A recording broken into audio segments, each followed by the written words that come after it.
Bow,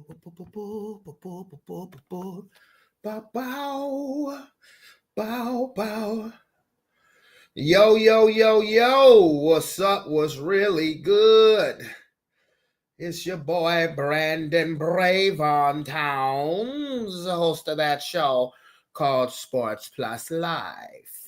It is another episode of Sports Plus Life Talking Ish, you heard me? And it is Friday. Yeah. It is Friday, December 27th, 2002. Oh, last week of the year, my people. Last week of 2002, folks. And I hope everybody is having a wonderful and safe holiday. And quick shout outs to Too Tough Sports, as well as Heather's Crab Haven. And shout out to everybody who had a very merry, a holly jolly Christmas. Now, what are we going to talk about today? What are we going to talk about today? Quickly go over that snooze fest of Thursday night football. Today is a special day. We're gonna have a relationship segment. Got my homeboy waiting backstage. You know what I'm saying? We're gonna have a relationship segment. But before I start talking about all of that, I want to this may sound funny, this may sound crazy, but I'm being dead serious when I say this. As I hope everybody had a wonderful, amazing holiday. I hope everybody had a wonderful Christmas, and I hope everybody has a wonderful new year as well. And but I want to talk about, and I'm being serious when I say this, I want to talk about the spirit of Christmas. I want to talk about the spirit of Christmas. Okay, and you may be like, is he serious? Is he really gonna do this? Is he really serious? The reason why I want to talk about this is because this video came across my timeline, and I rock with this pastor. I really do. I rock with this pastor. I don't necessarily, I understand where he's coming from, but I can't sit here and say that I agree wholeheartedly with what he is saying. This is a pastor by the name of Geno Jennings. I rock with him because he is raw and unfiltered. And he talks about Christmas, and like I said, I can't sit here and say that I agree with everything that he says. So this is why I will play what he's talking about, and then definitely want to give you my feelings for the true spirit of Christmas. So let's see what we got here. Okay. Oh man. Ooh, that's heavy. Heavy. In some of y'all homes. That's right. Hold up. Now, let's see. Pull that out. Pull that out and put it to the front there. Just pull it out. Slide it on out, brother. Slide it out. Slide it right there. Right there. Just right there is good enough. My Lord. This is in some of y'all church. That's right. Thank God for television. This is in some of y'all church. This is in some of y'all home. Now, your pastor is telling you Jesus' birthday is coming on the 25th. Amen. Your pastor is a liar. Woo. The Bible ain't never said Jesus was born December 25th. Not only is your pastor a liar, your mama. That's right. You talking about my mama? Your mama. Amen. Your daddy. Children, there is no Santa Claus. Your mama or your daddy bought them presents. Damn right. There is no Santa Claus. There ain't no man 400 and 500 pounds coming down your chimney and live and talk about it. Not today. Stop lying. This is heathenism. This is paganism. That's right. This ain't got nothing to do with God. That's right. Okay. That's like, well, damn, B, you starting off the show, guns are blazing. You starting off the show, guns are blazing. Okay. All right, man. And you know what? What my man is saying here is factually correct, because I've never seen in the Bible, and I'm not one to quote scripture. No. But no, it does not say in the good book that Jesus's birthday is December 25th. But that's not where I'm going with this. While I understand what Pastor Jennings is saying, totally. See, you have to take things in its proper perspective. And this is the way I see it as far as Christmas goes. And I'm sure, something will be said to try to change my mind or dissuade what I'm saying. But this is just where, you can, even if the intent from some people with, the commercialization of the holiday, because clearly Christmas has become about money. Christmas has become so much about money. Yes. Toys that, make your kids feel awful if they don't have it. Hallmark holiday. That Christmas has become such a retail holiday, and if you still go about it the religious way, I think that's awesome. This is how I go about Christmas, okay? Because there's so many things that's being brought to the forefront. I can dig it. I can take it.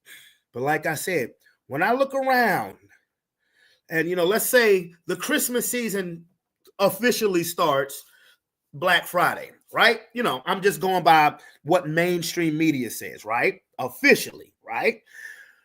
So, you look around now, you can call it people being programmed, or you can call it whatever you want.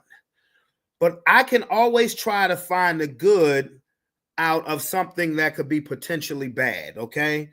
For me, I look around and I see the attitudes, good attitudes. I see Christmas to me is a reason, it definitely a reason for giving, because I certainly gave a lot. Ask my wallet, I gave a lot, okay? But Christmas is definitely, the holiday itself is definitely a time for giving. I've seen a lot of that. It's a reason for families to get together and gather and be thankful and reminisce, because I did that on Christmas. It's a time for reflection of good times.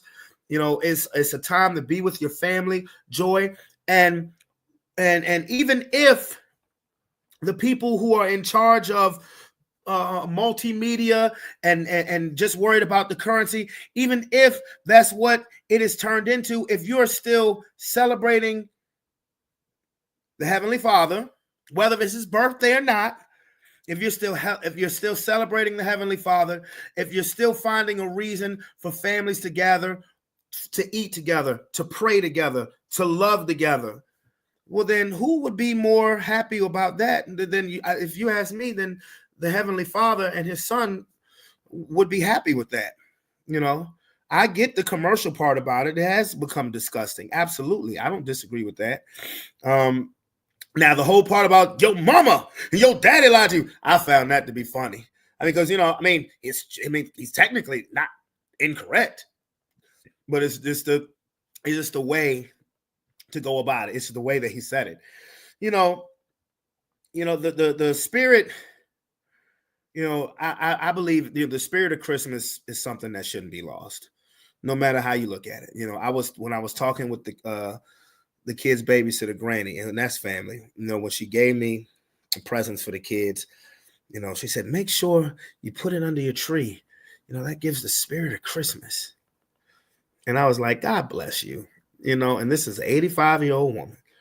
And I love that, because the spirit of giving, the spirit of cheer, you just, the optimism that's around, instead of the pessimism that's around the majority of the year amongst regular people. To me, that's what Christmas is all about. And for a while I had lost that. What up, Lomar? For a while I had lost that, because, I had lost I don't know if anybody knows, of course, I lost my grandmother on Christmas, I lost my grandmother on Christmas 23 years ago.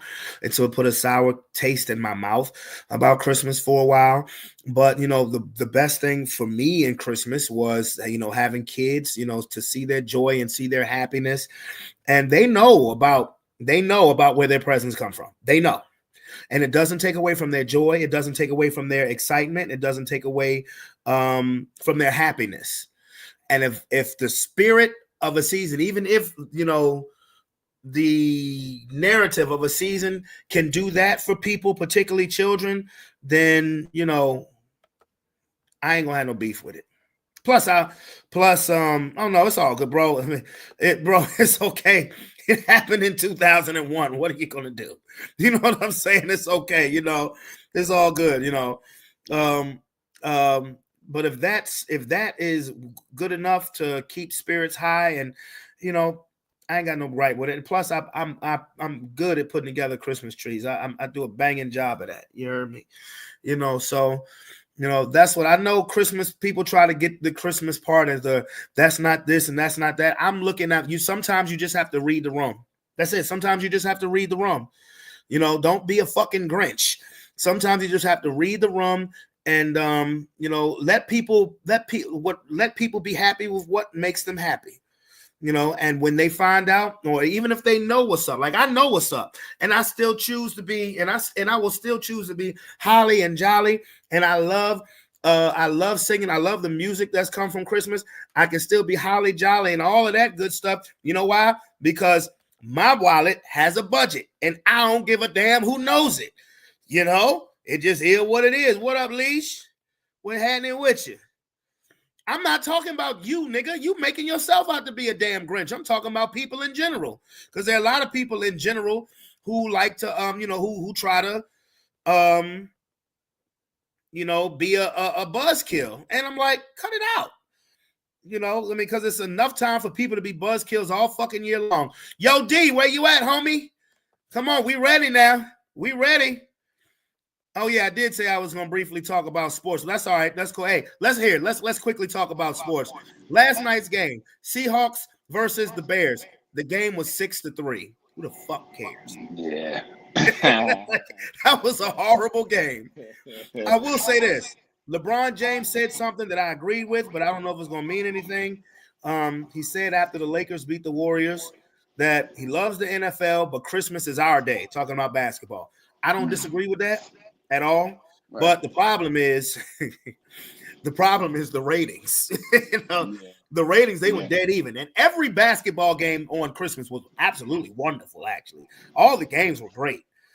The two football games absolutely sucked. I'm not even gonna lie. The football games sucked. They really did. They sucked ass. The Chiefs, and this gives me some sadness, bro. This gives me sadness about football, bro, because the script is back, bro. That's what I call the Kansas City Chiefs now, the script. Yep. The script is back, bro. They healthy. They healthy. They got Pacheco back. They got Hollywood Brown back to go along with Worthy and D-Hop and Juju and Kareem Hunt. And the script is back, man. The Steelers, they beat the Steelers' ass, bro.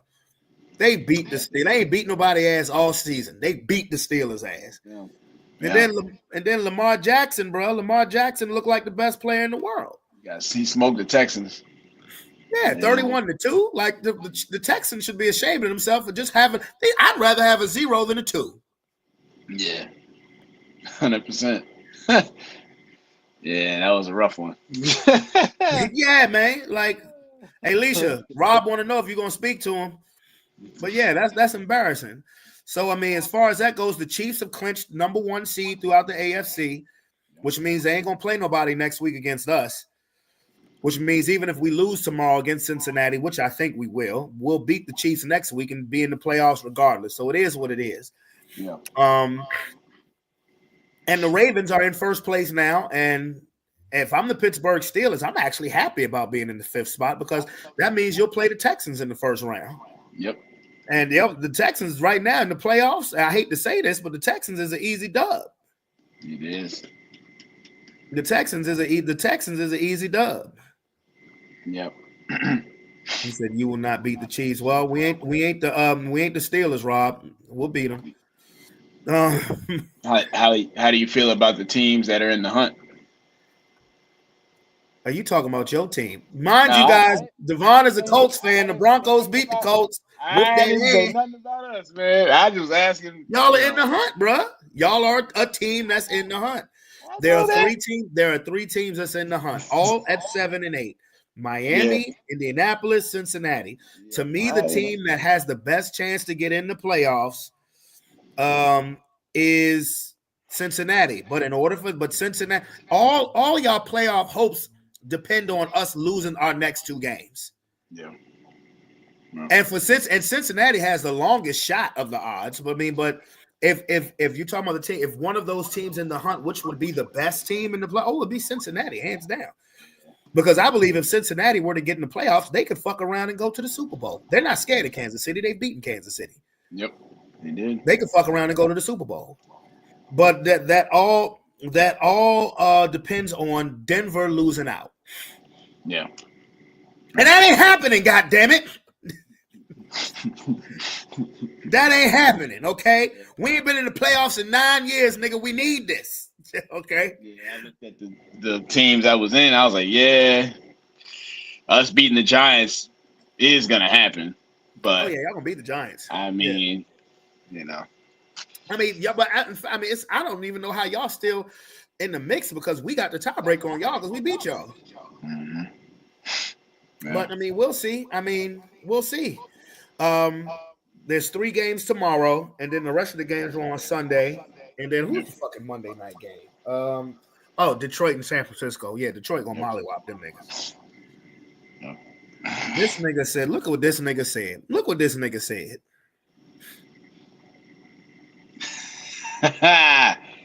Dang. In other news, Deshaun Jackson, former Eagles wide receiver, is about to become, I don't know if he may have become, he was in talks of being finalizing a deal to become the head coach of Delaware State University. Why am I saying that? Delaware State is a HBCU. Last week, we saw Michael Vick become the head football coach at Norfolk State. So I'm loving this. I'm loving these high-profile athletes kind of following the Deion Sanders role as far as becoming head coaches. And as a matter of fact, as of 8 hours ago, Deshaun Jackson is the head football coach at Delaware State. Oh, nice. I love it. And still young enough to resonate with these players. Now, Deshaun Jackson, 38 years old. He could probably still play in the fucking league if he wanted to. That fast motherfucker. Yep.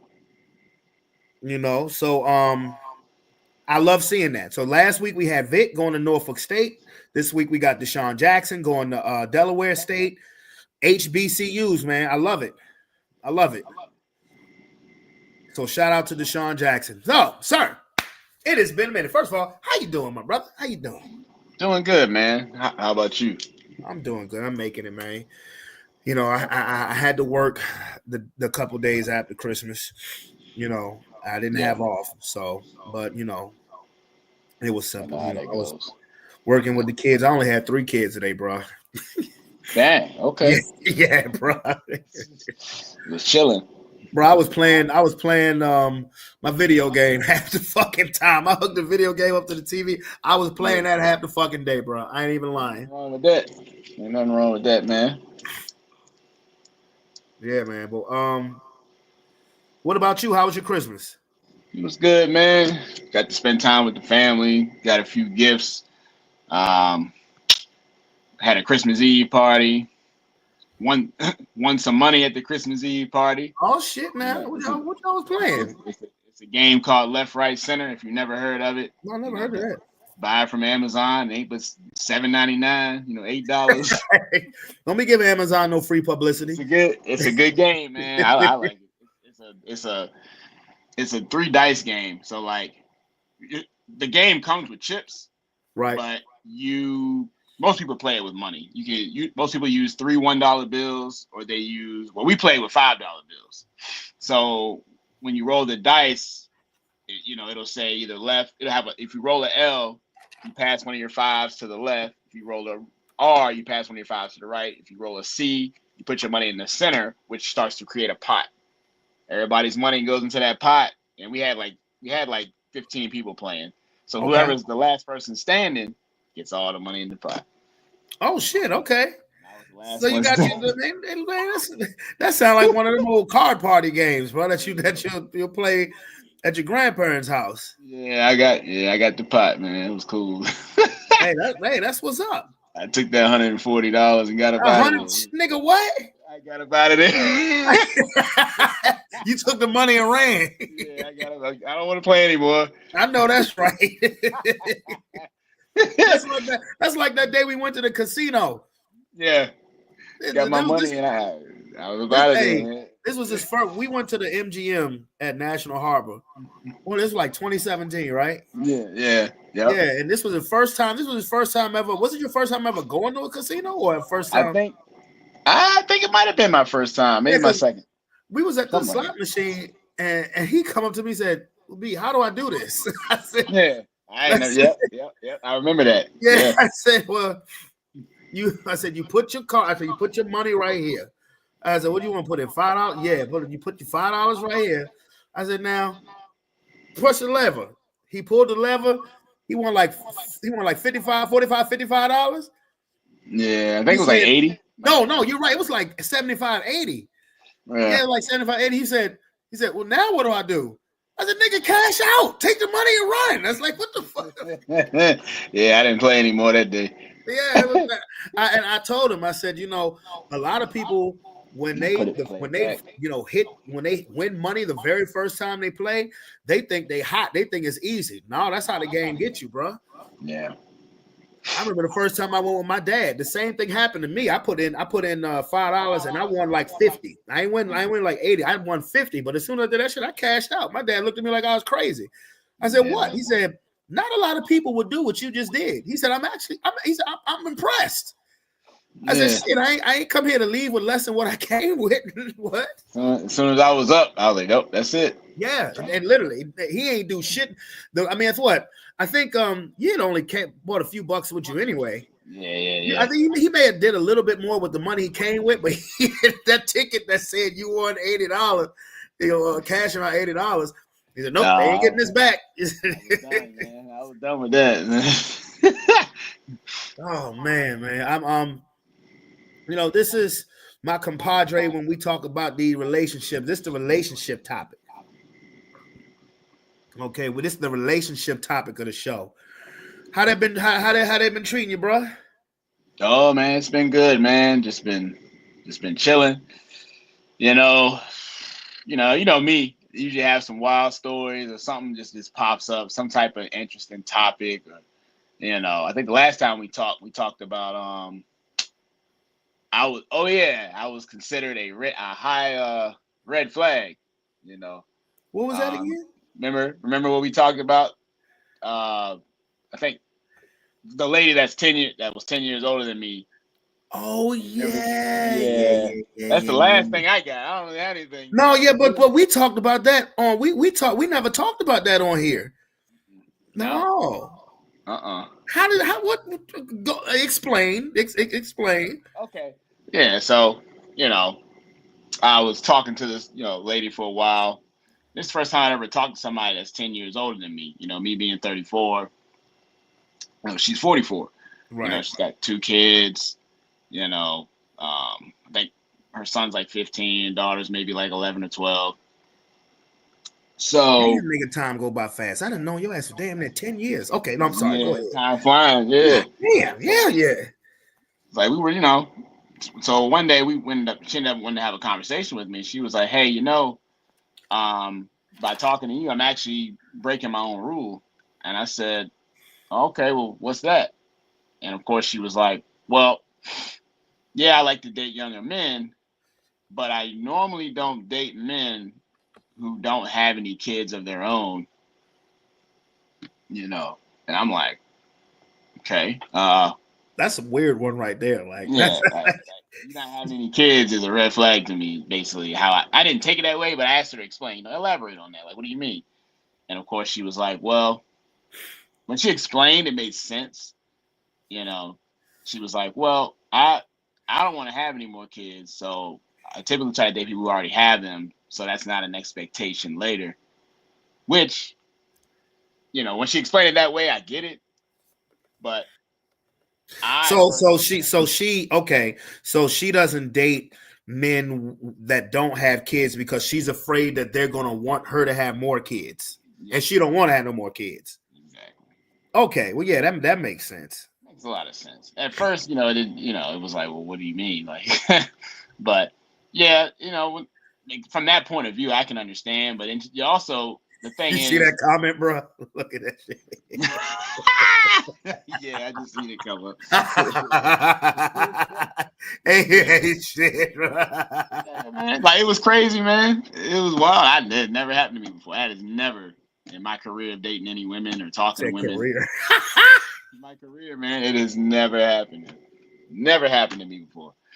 But I guess because I've never dated somebody 10 years older than me either. But yeah, man, she came off with that, and she was like, yeah. Another thing is, she was like, I don't want a serious relationship for another 3 years until my son is 18 and moved out. That was the other thing. But here's the thing. I never said anything about wanting anything serious. We just started talking at the time. Like, how long had you known her? I had known her before y'all officially started, kicking it possibly on that level. I've known her for about a year. Okay. We didn't start talking until probably a couple months ago. I mean, okay.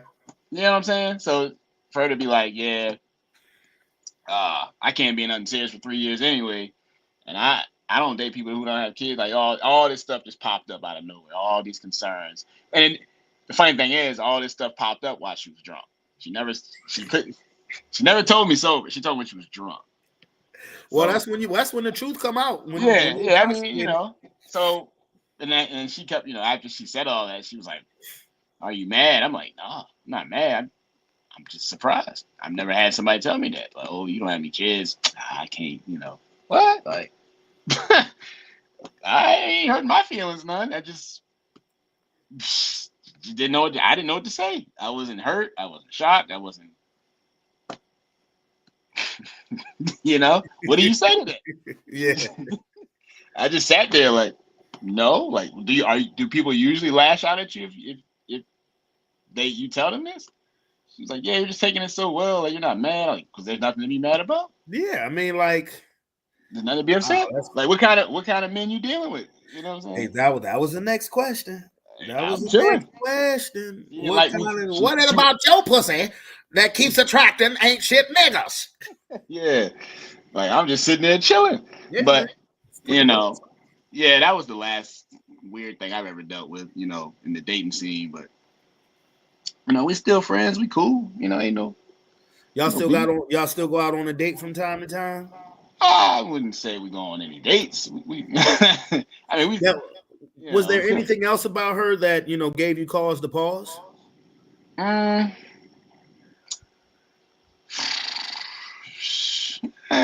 Well, I don't know. She's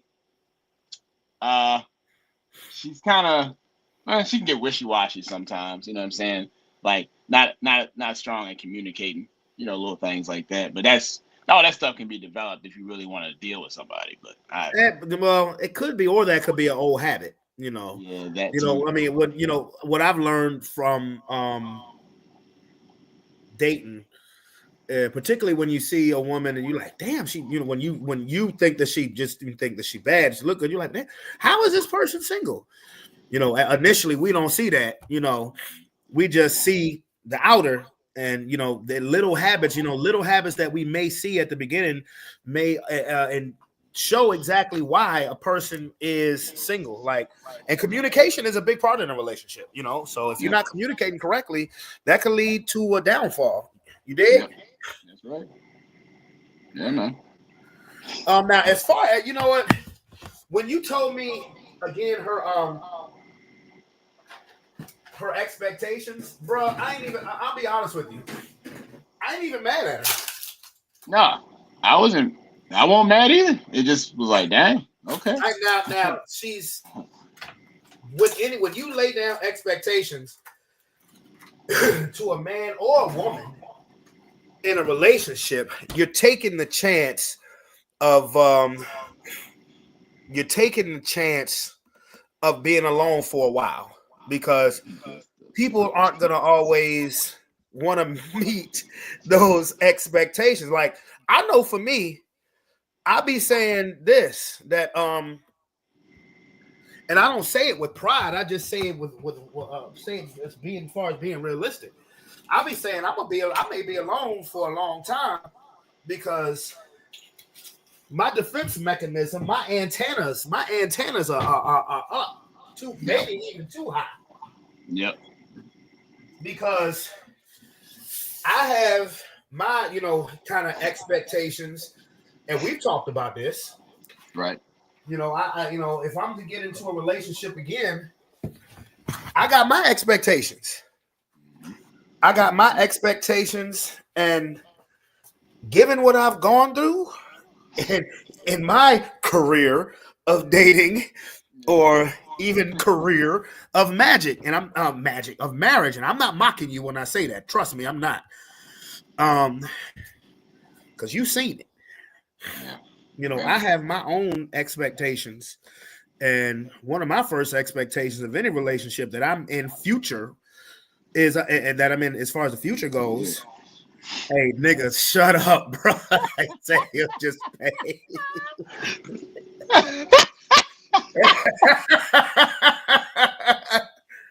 Well, I mean, if you pay, and as long as there's an understanding with the payment, you may want to get something in writing before you. Shout out, James. I just paid, man. Yep. Before you make that transaction. I know you are. I'm not bringing you on yet, Robert. No, we ain't going there yet. You can tell me through the chat. Yeah. But see, with me, my first thing is I'm not coming second fiddle to nobody else. I'm just not doing that. 100%. And unless you are, if you already have children, that's a totally different story. Yeah. Because I'm not putting my kids second fiddle to nobody else neither. You know what I'm saying? Nope. So, and that's what she was saying. Like, she said she's going through a lot with her son. When she wants him until he turns 18, she don't want to be in nothing serious. I said, that's cool. Yeah, because she probably afraid. She probably because she probably afraid her son will fuck it up. Will fuck up her relationship. She probably afraid. She said not just 18 and out the house. So that means she's like, this motherfucker can't live with me because ain't nobody gonna want to stay with me with this motherfucker. You know what I'm saying? And I mean, well, every situation is different, homie. There are a lot of people who will step in and marry a person who already has kids, and the kids will love them like they are their own father. There's a lot of situations like that, but then there's a lot of situations that are the exact opposite.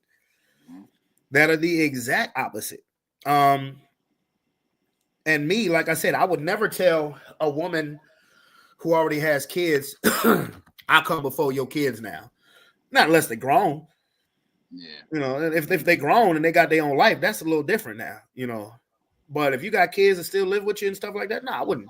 But everybody else, nah, bro. And when I say that, see, people take that the wrong way.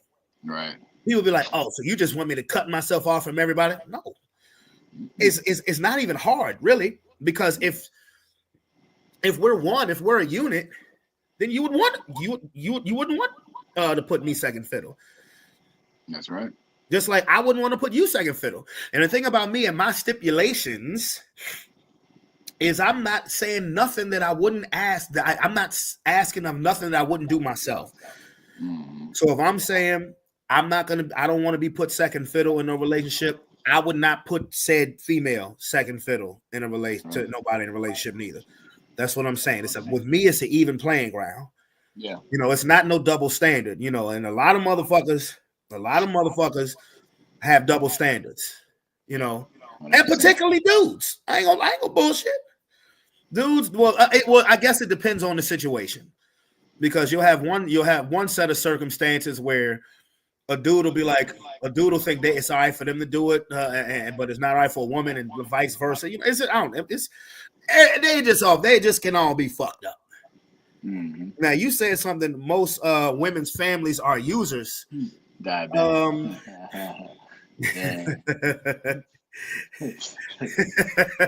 I ain't fucking with y'all. The sugar daddy, but no sugar diabetes. Hey man, I would try it with the sugar mama. Look, like well, last time me and Lou went to the beach house, not South Beach. When we went to the beach house. Oh, that's what I meant to tell you, B. I seen Lou a couple days ago. He was down to South Beach. No, he was in Wild Rose. Oh shit! You know about the Rose? Yeah, Lou. We gonna have to hit that shit up. He dapped me up there. I looked at. I said, Lou. Yeah, we gonna have to hit that shit up. Watch, he'll probably come in. He'll probably come in Chester, man. Hey, bro, we went to South Beach a couple weeks ago. Yeah, about 3 weeks ago. Yeah. But what you doing in the heart of Chester? Like, I'm talking about the DMV. Where the DMV you and I went, man. I was like, you doing that? Man, like, and watch, when Lou tell me about it, he gonna be like, man, we gonna have to go to this place called Wild Rose. I'm gonna be like, bro, I already know about that shit. I already know about it. I damn near almost got to fighting up there before and everything else. Right? Remember that shit, bro? Bro. Yeah, that's funny, man. I looked at it, I said, wait, I like, Lou. Been to the Rose in a minute though, bro. Yeah, I was in there this weekend. We stopped through there from time to time. Still. Yeah. But still jumping for no reason. Well, hey, look, bro. Wild Rose is about this. This is one of them parts of Chester where everybody know everybody, bro. Yeah, hole in the wall, man. Everybody know every fucking body, bro. Yeah, like you can't. There are no secrets that are kept at that spot, bro. Nah, that's why, like when that night when the motherfucker put his hands in my car, I said, nigga. I said, Eddie, we're gonna have to get. I said, this ain't our turf, bro. Even though dude was apologizing, I'm so sorry. This ain't our turf, bro. Like, I'm ready to beat the shit out of that motherfucker, bro. Like, I'm ready to beat the shit out that dude, bro. And apologize. I'm like, nigga, woo, boy. Like, we gotta go, man. We just gotta go. I still to this day can't believe that shit, bro. Like, I forgot all about it till you said something. Oh, I just got reminded. I hadn't thought about it in years. I just got reminded of it. Like, but you saw Lou at the Rose. That's trippy, bro. Yeah, man. But as far as shorty girls, like I understand why. Yeah, I get it because she must really be going through some shit with her kid. And she's probably afraid. She probably thinks like a logical person would. Like, if I have a child who issue, I don't need to put my undivided attention on nobody else because plus ain't nobody else. This is what I be trying to tell. I be trying to tell women too. Like, once she explained it to me, I was like, yeah, you don't, and as it should be, you're not. Nobody comes before your kids. Mm-mm. And I respect that. Like, I didn't take it no kind of way because I understood what it meant. You know what I'm saying? Yeah, nobody comes before your kids, but it doesn't mean that you can't have a life outside your kids. Yeah. It just depends on what type of kid you got. Yeah. If you got well-mannered, well-behaved kids, who aren't, who aren't a behavior problem, okay, you can do some shit. They met me and all. They thought I was cool, you know what I'm saying? But that's y'all, we know how the meet and greet go. Yeah. That's but if you have kids where they're a disciplinary problem, you having to leave your job, to get them from school, or you never know, you just that's their main topic of conversation is how stressed out their kids make them. Then no. Yeah. Any reasonable person wouldn't want to put anybody else in that type of situation. Nope, I respect. And so her demands I respect, just like I would hope that anybody will respect. What I'm talking about, because what I'm saying, while it may come across as kind of, it may come across as a little smug. It's really not. You know, it's really not. You know, because I wouldn't tell nobody to just strictly make me the sole purpose of their life. No, but if we are one as a unit, I shouldn't be put second fiddle, and vice versa. Said female shouldn't be put second fiddle to me. Yeah. You know, and you know, communication would have to be on point. That's right. But like you said, Shorty had a little issue with communicating. That may be that may be a issue with some people. Who the hell you?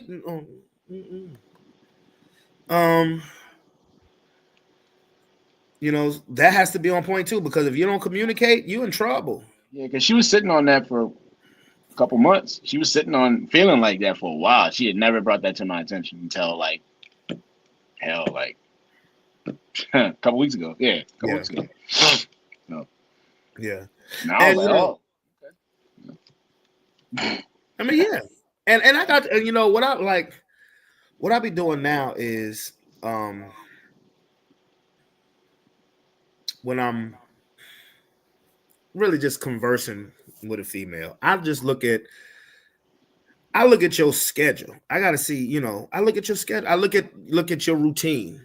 That's all I'm saying. To know if it's even worth me like shooting my shot. Yeah. You know, like if bitch just want to be a booty call, then bitch fucking bitch be a booty call.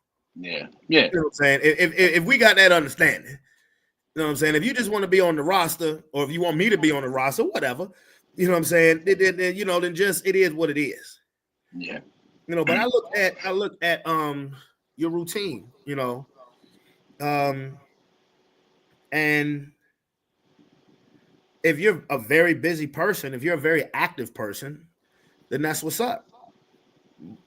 My thing is, where would I fit in? Yeah. Where would I? That's it. It's more or less, yeah. It's like, you know, if you're always busy, you know, then I probably don't fit in. Them 304 just want a regular cash app. Oh, I got motherfuckers that hit me up about that shit too. And I just bypass that motherfucking text. No, the Cash App do be busy. They do the Cash App be busy. That's why they need funding for it. Yeah. I just let that motherfucker pass. You know, I let that Cash App shit pass. Yep. You know, now they'll send it to you first, and then they didn't even ask you. They just send the request, and then no, because niggas know I don't even fuck with my Cash App like that. I get a text message with an explanation. Yeah, I do. I'll get a message. You know, I need da da da da da for da da da da da, and I'm like, years ago. It was years ago. This happened to me where a chick, like, she sent the request on Cash App first, and then I sent her a message on, like, I don't know, Facebook Messenger or something. I was like, you straight? Like, she was like, yeah, I'm good. I just need some money to get my cats and my dogs some food. Like, random. Like, I ain't talked to her in a minute. You know what I'm saying? Like, yo, bro, that happened to me too, bro. Oh, but thought I was like, I ain't heard from Joan in a minute. It was hey, you got $15-$20 so I can get some gas? I'm like, how are you doing? Like, I haven't like. Went straight into it, man. Like, straight into it. Bro. Yeah, like, I mean, I'm glad. I mean, I thank you for not beating around the bush. I appreciate that. Yeah. Because if I ain't heard from you, and if I haven't heard from you in a certain amount of time, and then all of a sudden you hit me up, I'm gonna have some questions. You know, I'm at least in my head. Like, what does this motherfucker want? You know, slow to part with some money. Like, what does this motherfucker want? Like, this motherfucker wants some money. And I'm not saying that like, cause trust me, I stay balling on a budget, and it just is what it is. Yeah. You know, but it'd be a trip. So like I said, you and Shorty 40, y'all still be linking up from time to time, but not like, it's not the same. It's not the same. You know what I'm saying? It's just you know, it's other things now, you know, but more or less we hang out like if I hang out with her, it's because like maybe one of my homeboys is talking to one of her friends, and we just out like in groups, like we all getting drinks or something like that. You know what I'm saying? Because me and her were friends first, you know, so it's kind of like, well, I can still be cool with you, but you know, now the vibe is different. I ain't, you know, it's not. There ain't no dates going on. It's kind of we're all like in a group hangout. We all just out drinking. Yeah, yeah, no question. You know, if something happens between us, you know, it is what it is. You know, that the liquor talking. No, I'm just playing. Yeah. You know what he said? He said, "I got one I cut off, and she looking for me because she want help moving." It won't happen. Yeah. Hey, bro, she just want a friendly favor, bro. It won't happen. Look, you need help moving. I mean, if I got the time, I'll help you. You know what I'm saying? Yeah, if I ain't got the time. Unless that moving turns into, hey, can you finance this, that, or the third? I don't know. Mm-mm. I'm just saying, you know, I didn't help some people move before. You know what I'm saying? Like, I mean, that one, sir, is a little picky. That's yeah. And like you said, you know, James, he probably knows who she is and who, like, he knows it to her core, like what he would be dealing with if he did offer it, like, help, you know what I'm saying? Yeah. That's probably the level he's speaking from, you know what I'm saying? He knows her, like, all right, if I do this, this is her way of trying to get me roped back in, you know. Yeah, see, right there. Yep, she unorganized, and I'm tired of her shit. Right there, man. Hey, look, bro, you know it better than us, you know. Yeah. But yeah, man, it's like, hey, look, sometimes it get lonely in this bitch. It do. Sometimes it do. But you know, when because mind you, I work with a boatload of females, and I hear their issues pretty much every day, and it just makes me appreciate the peace of mind that I got being in this bitch by myself. Yep. It do get lonely some nights. I'm not gonna sit here and lie. It do get lonely some nights, but I can just appreciate not having go through the drama. Yeah, peace is more important than loneliness. Yeah. Oh yeah, more, you know, especially more valuable. somebody, huh? Say more valuable is probably a better word. Yeah. No question. Because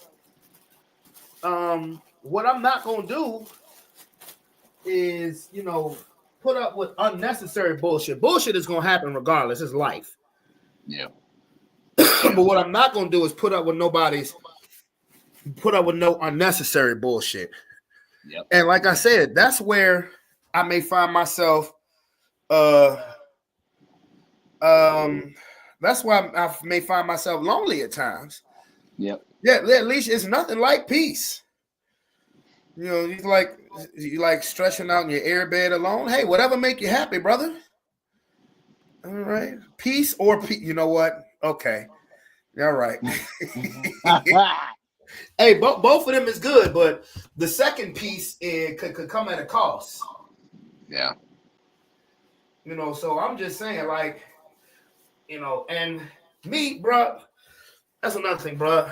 I ain't chasing nobody, bro. I ain't chasing nobody. You know, I'll tell you if I fuck with you, and you know whatever you know you want to do with that, do with that. Do with it whatever you may. But I can't. I don't have the energy. I don't have the fucking patience. Because if I had the patience, I would have the energy. You feel me? Right. I mean, do you feel like chasing anybody at this particular time in your life? No, not at all. Why Not at not? all. Just tired. It's just too much right now, man. I'm trying to condense all the noise out there, man. You know, it's too much going on, and there's things that I want to accomplish for me anyway.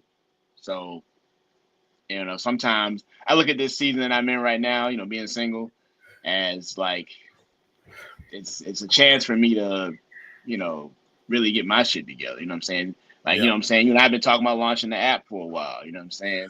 Oh, well, it's gonna happen, my brother. Yeah, you know, I got another investor, you know, that's gonna try to jump in on it. Okay. You know, we're a team. You know, we got a team of 3 now. Okay. So it's about time, you know, start, you know, investing my money in those places, stacking this money up. I want you to read this, Leisha. He said that we would make a dynamic. You know what? Yes, stacking. Go ahead. I'm listening, bro. No, you good. Yeah, I was just saying, like, yeah, right now I'm not really looking to commit to anybody. I don't mind actively dating different people, chilling. You know, I'm for all that right now. You know, if somebody hits me up or I hit them up, we go kick it, get some drinks, food.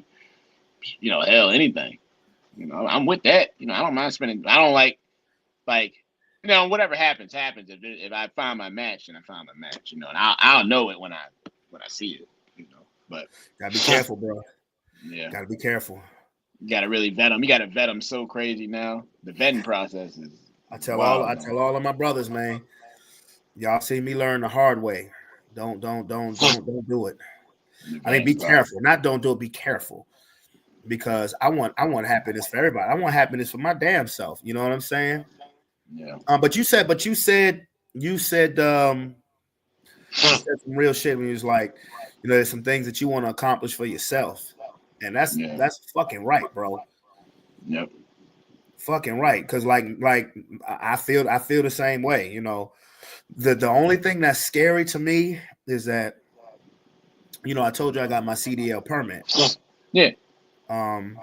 You know, I eventually, sooner rather than later, I will be a school bus driver, and that will be, you know, more money.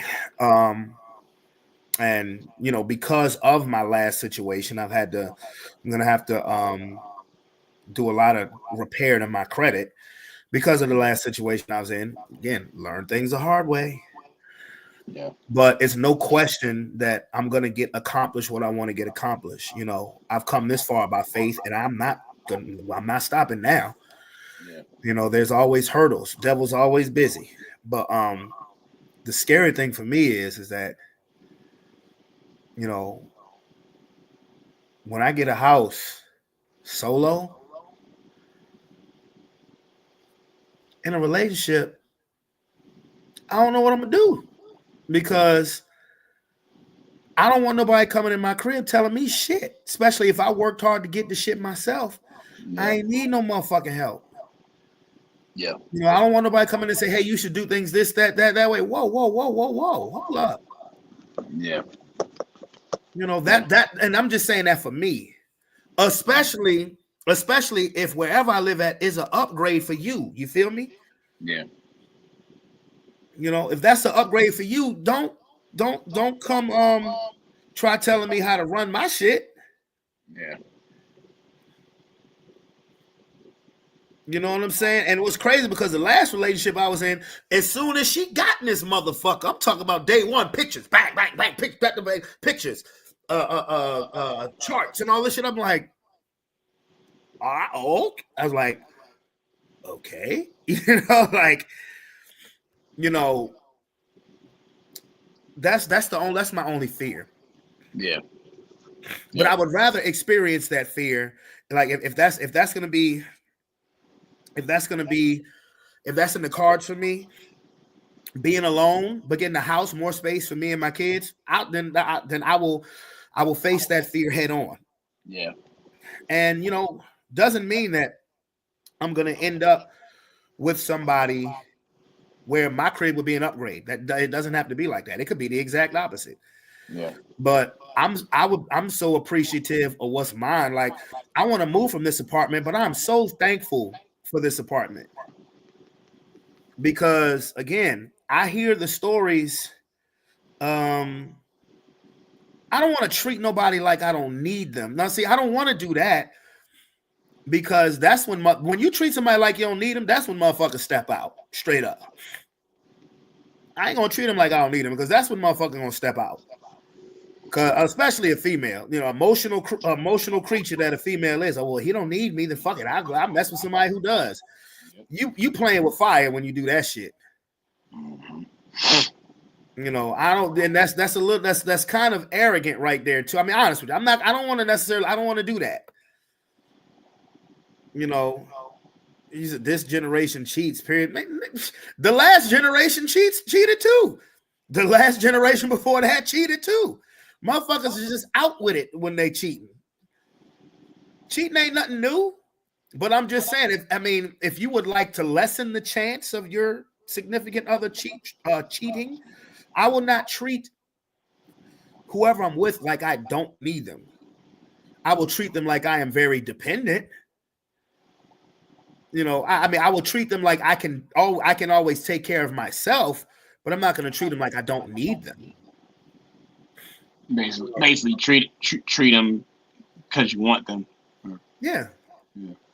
Like I can take care of myself, but I would rather us be a thing. But again, I don't know if I can get back to being that type of person because, like I've told you before, the PTSD is real. I don't trust a motherfucker. Not when it comes to that. I don't trust a motherfucker. Right. I don't, bro. I don't, because people are so full of shit. People are so full of shit. People will say what you want to hear to get what they want. Even do what you want to do to get what they want. But as soon as they get what they want, it's a total 180 on your motherfucking ass. Yeah. And another thing, if I am ever to get married again, I said if I was the president of these United States of America, the first rule I would implement is prenup should be mandatory, nigga. Prenup should be mandatory, nigga. If I ever think about jumping the broom again, we got to sign that piece. We got to sign that piece of insurance paper. Yeah. And Aaron gets so mad at me when I call a prenup marriage insurance. He get mad as a bitch. Not like really mad, but he will argue me down with that to the day he die. He does not agree with that, and that's his opinion. I remember one day, it was about a year ago, right when we started going on the visual live. We sat here and we talked. We sat in my kitchen and we talked about that shit for about 15 motherfucking minutes, bro. And he kept on giving me reasons why, and I was like, "But hey, Boogie," I was like, "Do you think that getting a prenup is a bad thing?"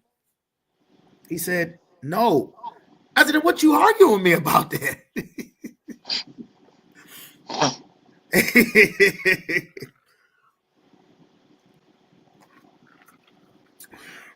In a gold-backed financial system, women won't be incentivized to marry for money. That's real shit.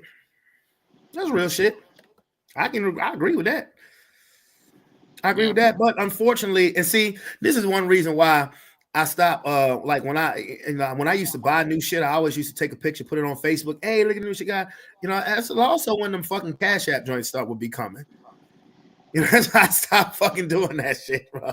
Yeah, Nobody don't need to know what the fuck I have. Nowadays, home invasion. Yeah, bro. Yeah, man. I stopped doing that shit because I showed the huh? So it happened in Chesterfield Christmas Eve, home invasion. For real. Mm-hmm. Yep. Damn. Yeah, Christmas Eve? Mm-hmm. It was all over the news, man. Home invasion. Ain't anybody get hurt, did it? Yeah, one person, they're alive, but they were hurt pretty bad. They got sent to the hospital. That's fucked up. I was like, bro, Christmas Eve. Yeah, man. See, I took a quick glance at the Christmas tree while I was on live, and that's as far as I'm gonna go. Yeah. Yep. Because it's like nigga don't need to know what I got. Nigga don't need to know what I'm fucking with. Mm-mm. Like I said, I don't.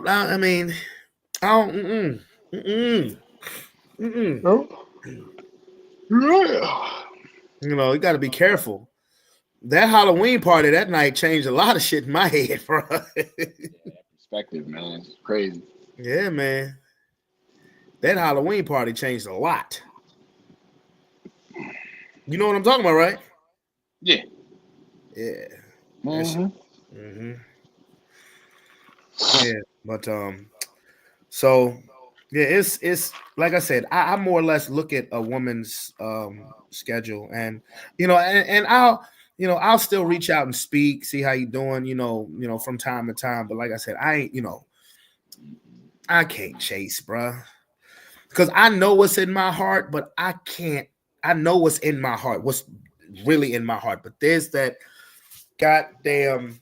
What did Tony Stark say? It's like a suit of armor. He should be a suit of armor over the earth. Yeah. It's like a suit of armor around my heart. So, and the heart's looking out like, yeah, we know what we want to do. But as soon as, certain words, shut the fuck up, nigga. It's when some LL don't chase. Nigga, well, if I was LL, nigga, then I wouldn't have to chase anyway. I be seeing shit that I would, love to just, I would love to just wrap my arms around and be like, you don't have to worry about anything else. Nigga, that's fantasy, nigga. This reality. And motherfuckers is trifling out here. Yeah. It's not about my confidence, homie. I promise you it's not about my confidence. It's not about my confidence. It's about my patience. It's about my patience. And I'm not going to be disrespectful about it. It's about my patience. That's right. I mean, if you want to fuck, then let's fuck. It is what it is. I mean, I'd be blunt about it, but I'm gonna be real about it. If you want to fuck, then what? I mean, as long as we know that dynamic, it's just that dynamic. All right, whatever. And even you got to watch yourself with that too. Got to be very careful. Very careful. But I just say that I say that as I'm still a human being and I still have wants and needs, and I'm not 65 motherfucking years old, or 70 motherfucking years old. There's that's all. Yeah. But when you talk about the R word,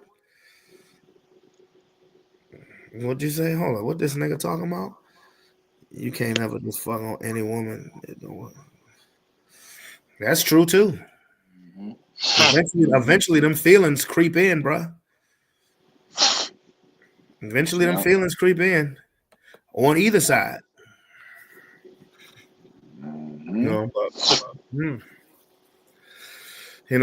Like I said, it get lonely in this bitch. But when I hear them horror stories from my job or the women in my job, I be like, damn, y'all make me so happy I'm single.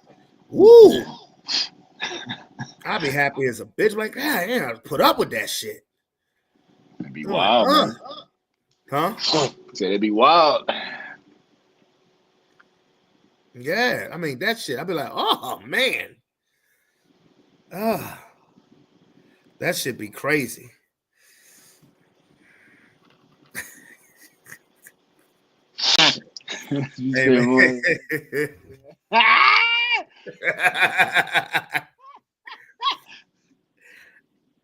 Hey, look how he spelled the P word. He spelled it Poochie. You just a piece of Poochie. Somebody gonna catch feelings. He said you just a piece of bro. Who wants a piece of Poochie? So as long as I set my timer and get out at $14.99, I'll be all right. Hey, but what if you got that? What if you got that arrangement where they want to cuddle a little bit? Hey, I had that question asked to me 2 days ago, bruh. About wanting to cuddle. I'm gonna hop out right at 14 minutes and 99. Make sure you got your nut tracker handy. 59 seconds. And right after you do that, you may want to just go ahead on that app. Go ahead on that app and label that. I'm telling you, it's gonna save a lot of trouble for people. Get out of it right before the 15-minute mark. Just get out of it. Like, all right, that's it. I'm done. I mean, damn. You can't even fix her nothing to drink or nothing like that. What if she wanted to fix you a sandwich afterwards? Don't touch her, man. Hey, bro. Don't touch her, man. Get up out of there. I had that question asked to me just 2 days ago, bro. about supposed to be noted booty call, but what if I just wanted to, be held for a couple minutes, lay up and shit? Yeah, I'm like, I don't know what to say. This wasn't about me. This was about another situation. That's one thing if you're doing that and then you get back in it. You know what I'm saying? Like as Grant said, and there's nothing wrong with that, bro.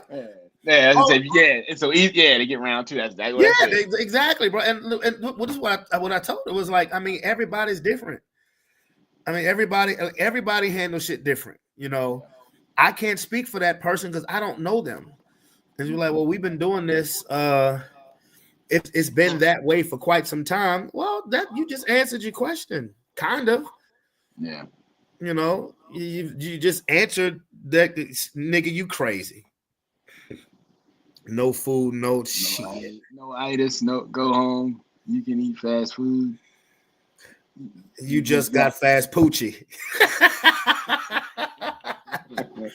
What is it with you and the poochie? Hey, bro, I'm gonna put that on the shirt, bro. Fast poochie. No food, no itis. Oh my goodness. Fast food. Get your order of McFuckets. I mean, I don't know, bro. Like this, look.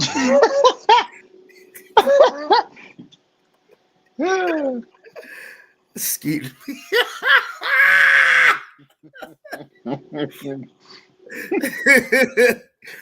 Hey man, I ain't fucking with you, bro. I told Shorty, I said,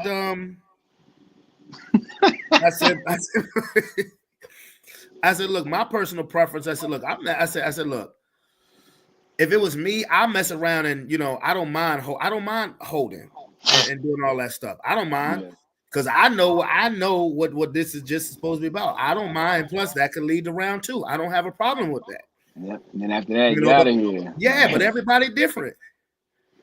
Everybody different. Everybody, some dudes are just like bang, bang, bang. Here's your rag, go home. Here, wipe yourself off, go home. Everybody different. And if you keep coming, but if a person keeps doing that and you keep coming back, they're gonna keep doing the same shit. Eventually they're gonna want more. Like, what is this? Like or they could be getting bored. I mean, they still want to get, they still want to get they shit wet. But they may be, who knows? Yeah. Right. Like I said, everybody built different, man. Everybody built different. I know how I'm built. That's all I know. I know how I'm built. I'm the type of, and like even if it's just supposed to be booty call, I don't mind. I don't mind holding you. I don't mind talking. I have told females this. I'll say, look, I will be like, if it's just physicality, whatever. But if you need me to hold your hand, if you need me to give you a hug, I got you. Even if you want to go out, get something to eat or something like that, I got you. You know what I'm saying? If you need a shoulder to cry on, if you need an ear to vent, I got you. I do all of those things. Yeah. But there is no title. I will do all of that shit, but there's no title. Nope. Won't do it. But again, everybody different. Everybody's different. Yeah. So it just is what it is. Look. This. He said a shoulder to cry on becomes a dick to ride on too. Okay. All right. And you saying that like that's a bad thing. It's not, sir. It benefits, both parties. Yep. Just protect yourself. That too. Watch this. Look. Look at it. Look, there that nigga go right there. There that nigga go right there. You in here now. That nigga go right there. That nigga putting the wildest shit up in here. That's what she said. Look, you're not my relationship segment guy, so we're about to change the subject. Yeah, I'm about to get up out of here and get outside around the ladies, man. You know. See, that's another thing, bro. Look, and again, and I guess it has to do with my I guess my PTSD. Like when I say I ain't chasing, if you want to go on a date, I got to look. I'm not with the whole just because when you're going on a date, especially if it's out in public, you just meeting a representative. Yep. Nah, I will invite you to my crib, ask you what you want to eat. I'll cook for you. Don't think because you come into my crib that I'm gonna sit there and try to get that I'm gonna be trying to sit there and get some yams. Nope. That I used to be that way when I was younger. Yeah. When I was 19, 20, 21 motherfucking years old. Yeah, you come in. I used to say when I just got my first apartment in Holland Woods, I used to say, nigga, when you walk into the dungeon, bitch, you are when you walk into the dungeon, you already know what's up. You know what I'm saying?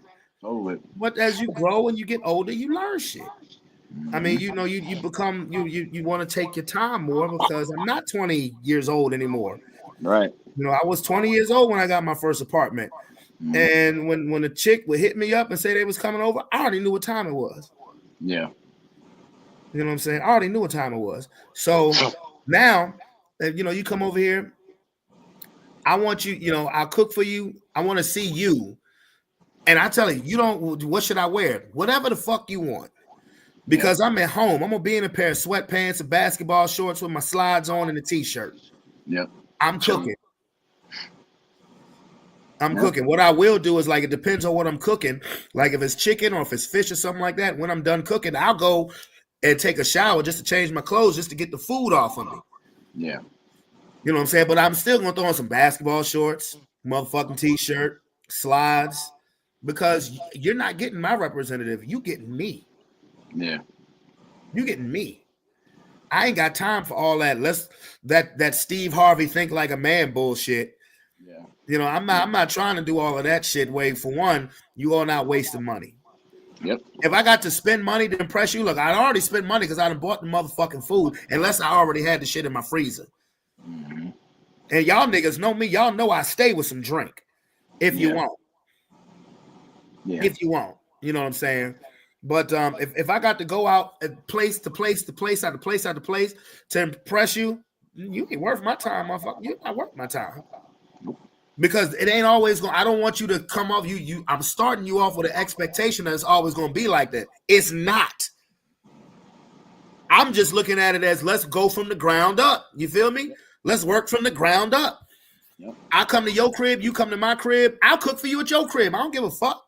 But let's start from the ground up. Let's work a way to going out and chilling and stuff like that. And that way, you dealing with me. You meeting me. Yeah. And if that's not what you're looking for, no problem. All good. Yeah. All good. That needs to be one of the litmus tests, because for real, a lot of women not friends with their money. So they only see a man as an ATM machine. Not friends with their who? With their money. Oh, a lot of people ain't.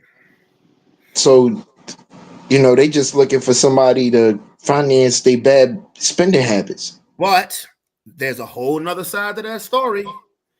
There's the women who are financially responsible and who do make a lot of money and can hold their own to Miss Independent.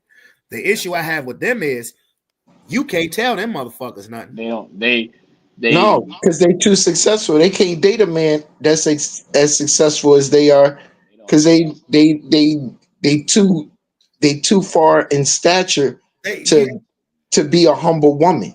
That all that I don't need a man stuff comes up then. Yes, and that's what I was about to say.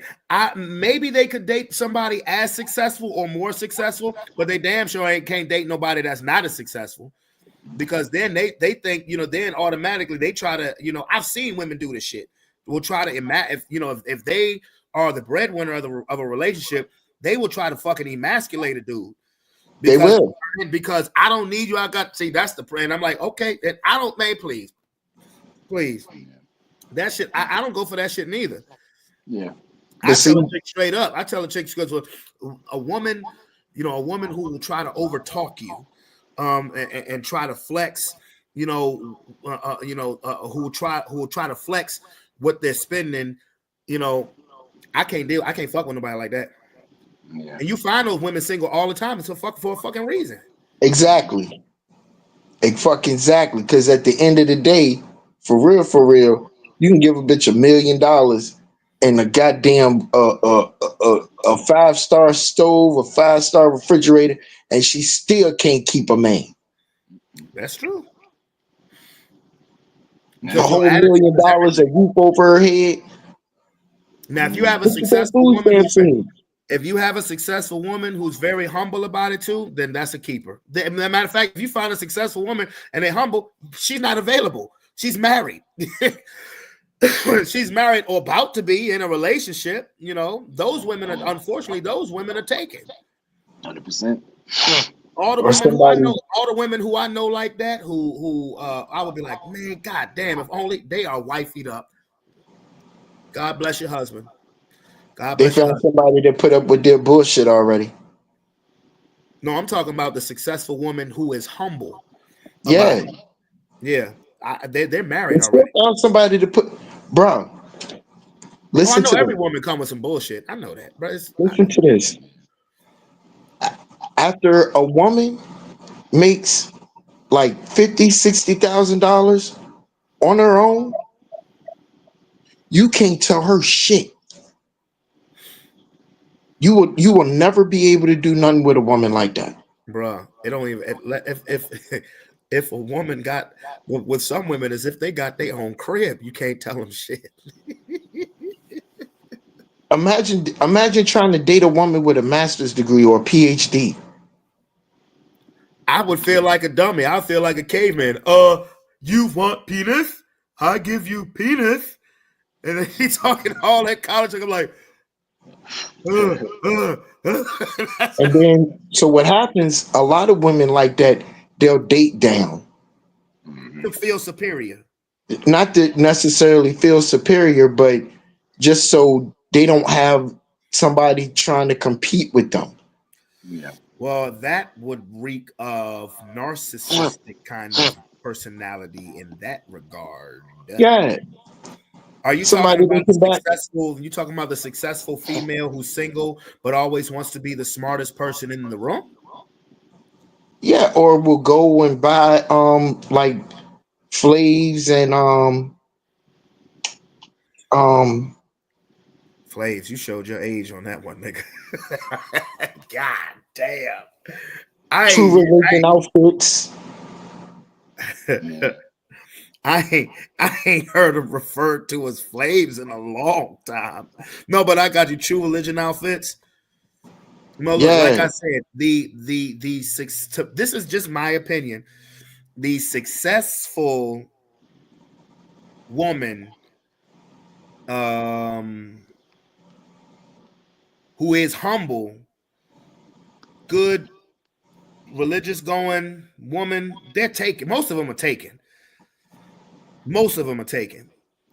And God bless the husband. But I have come across many a chick who have been very successful, not just looking for somebody, not looking for a man to be an ATM machine. No, I've come across a lot of women who have been very successful, great careers, but they want you to know it, and they're going to remind you and everybody else.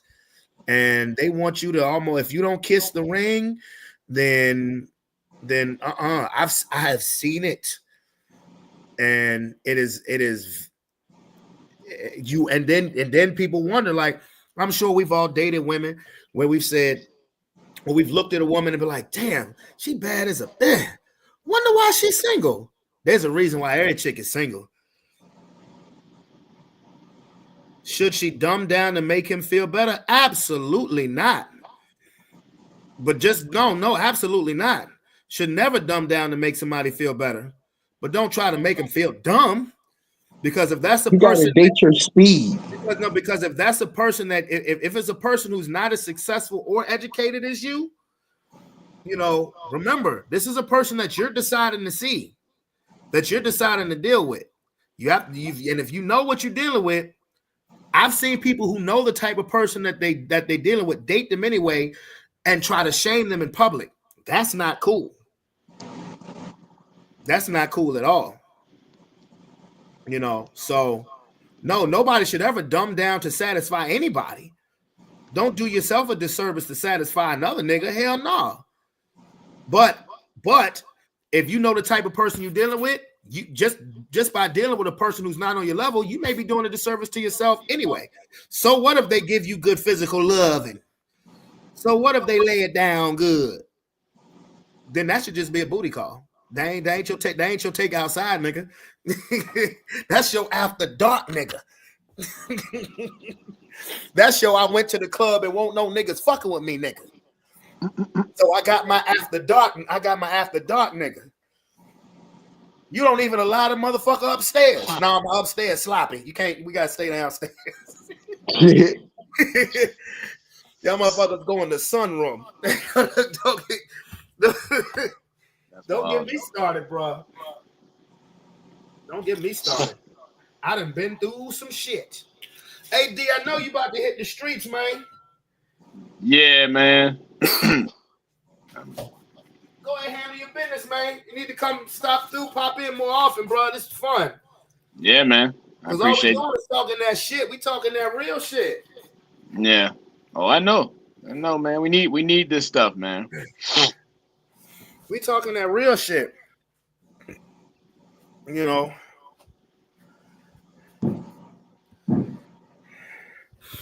Let me see. Hold on. Let's see. In relationships, it should be a partnership. He should not be intimidated by her accomplishments. I agree 100%. I agree with that 1,000%. You know, but everybody's not like that. That's how it should be. Let me put that up again. That's how it should be. I agree with that 1,000%. But that's not how it always is.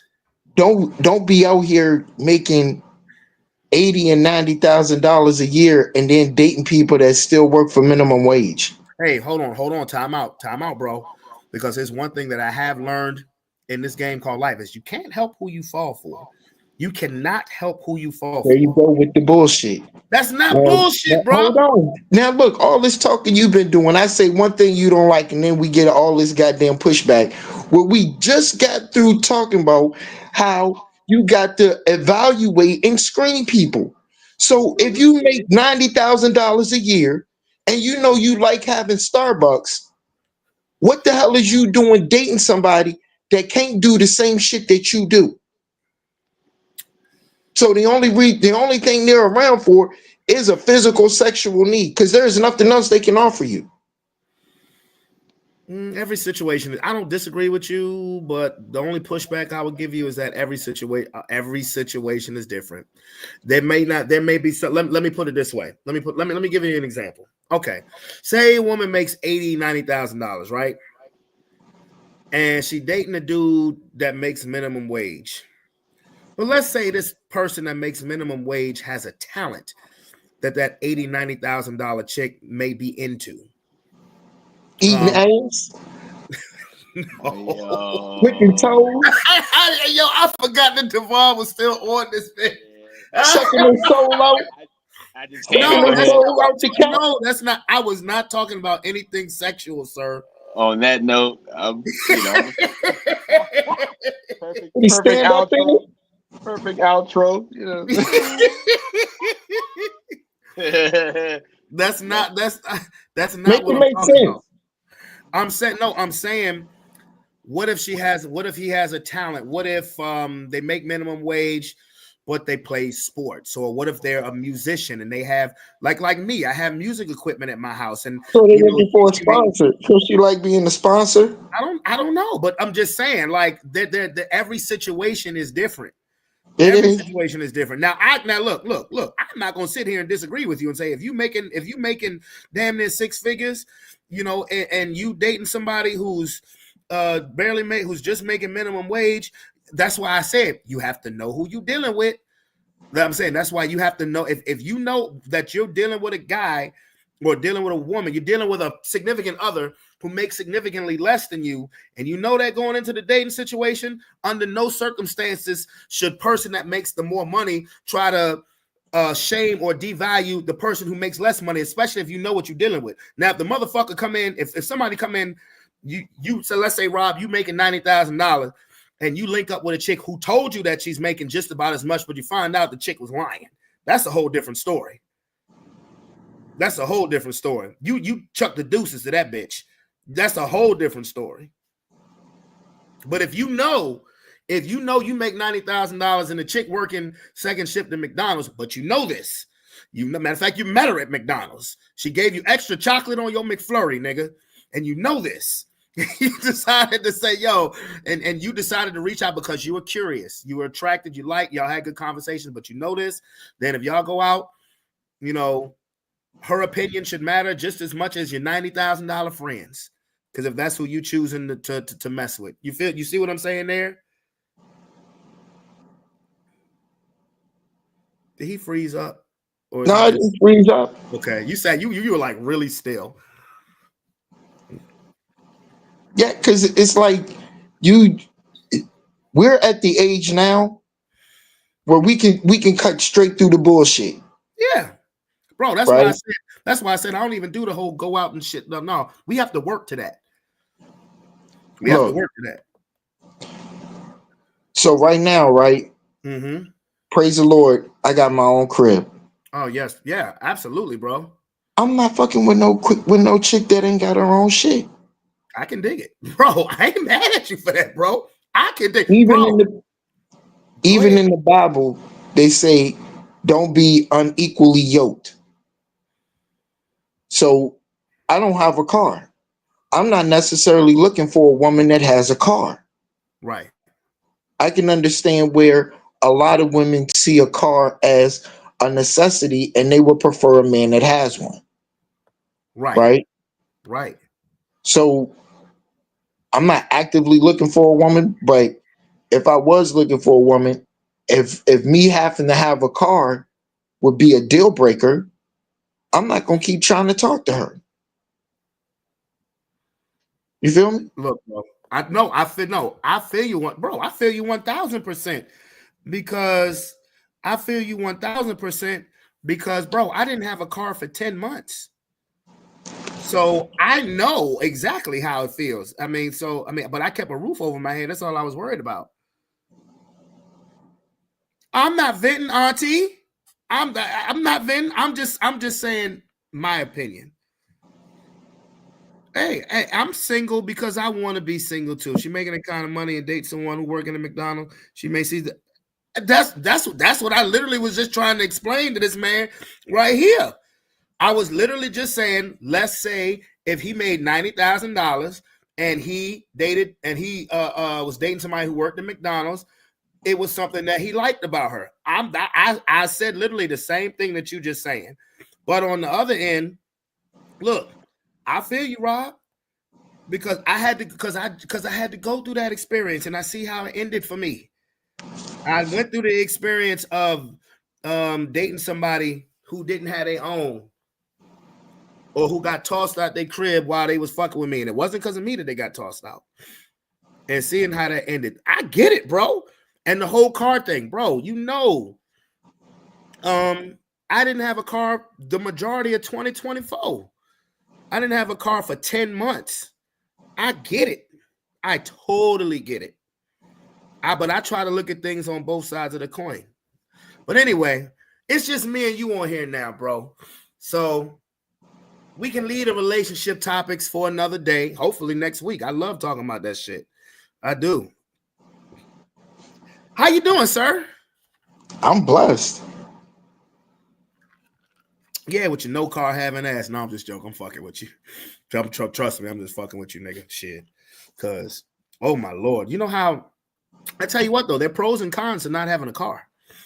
Exactly. There are pros and cons. I learned that, bro.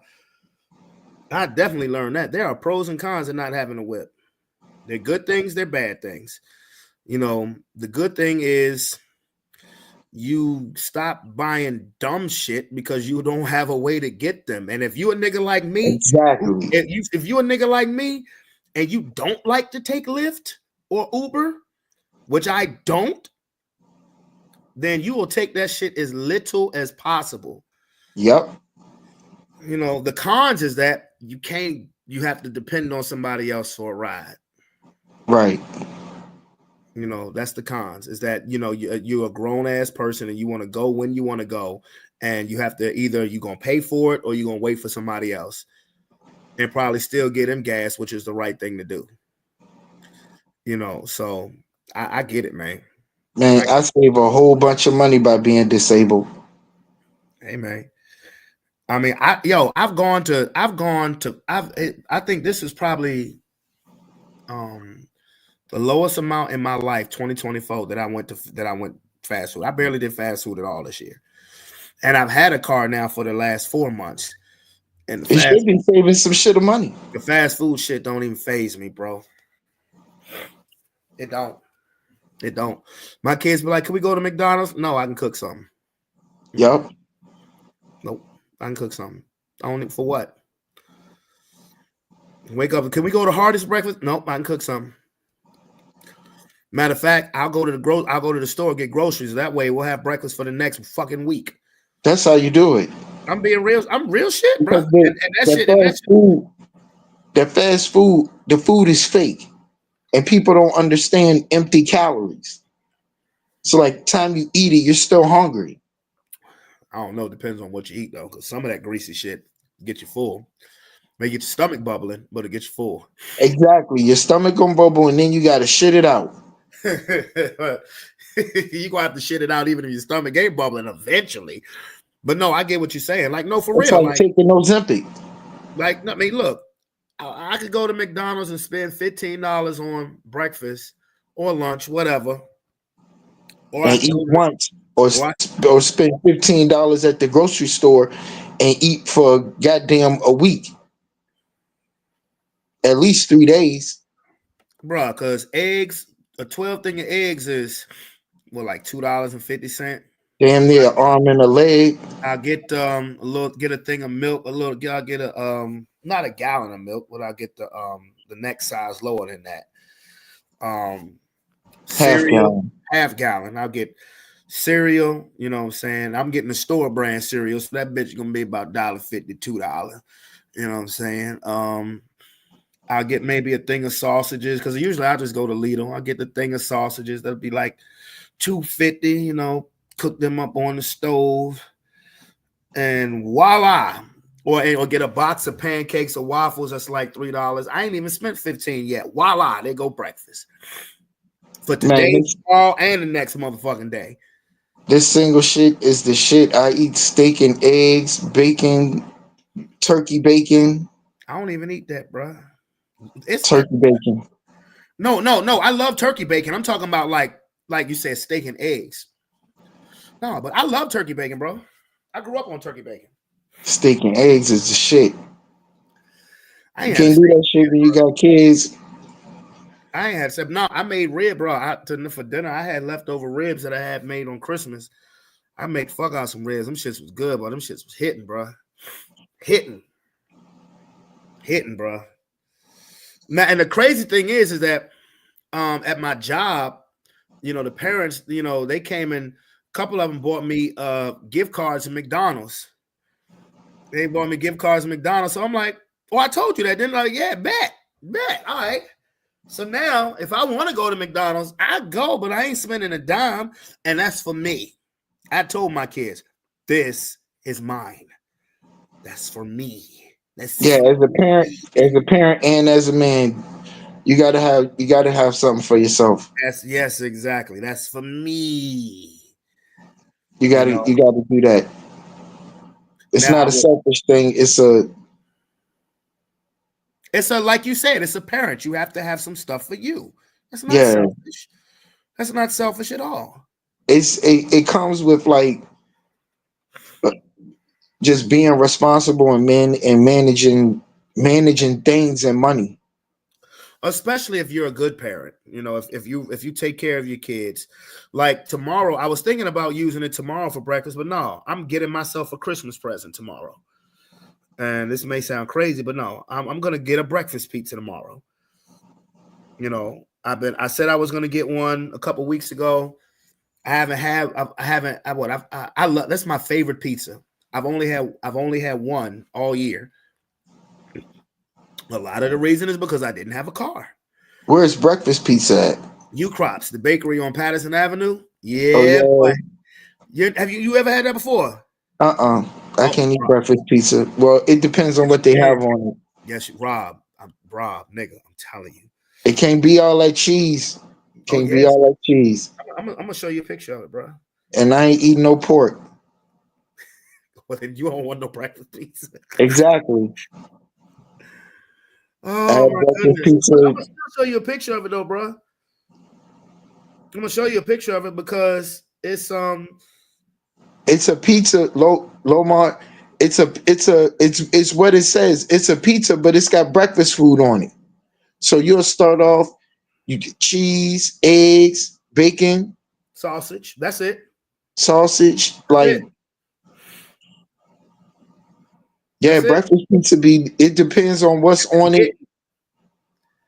That Now should be the breakfast pizza, I can do a breakfast pizza with like some eggs and some bacon. Look at this. Look at this motherfucker right here, boy. Look at this, boy. And the thing is, it's no tomato sauce. None. Look at this motherfucker right here, boy. Woo, I'm gonna have me some of that tomorrow. Woo, woo, woo, woo. Boy. And you crops serve it all day. I used to think that they only served it around breakfast time. No, they serve that shit all day. Yes. So I may not get out the bed until motherfucking 10, 11 o'clock. I doubt it. But if I do, matter of fact, I could get out the bed at noon. I'm gonna go get my breakfast pizza. And I tell you what, bro, that'll probably be all I eat. That'll probably be all I eat because they sell it individually sliced, but I'm getting the whole pizza. That's $20. That bitch heavy. You eat 2 pieces, you like, damn. You good, and you good for a good 6 hours. But that shit good though, bro. I'm telling you, that shit is delicious. It's my favorite pizza, period. And it's only U-Crops because I've tasted other people's breakfast pizza.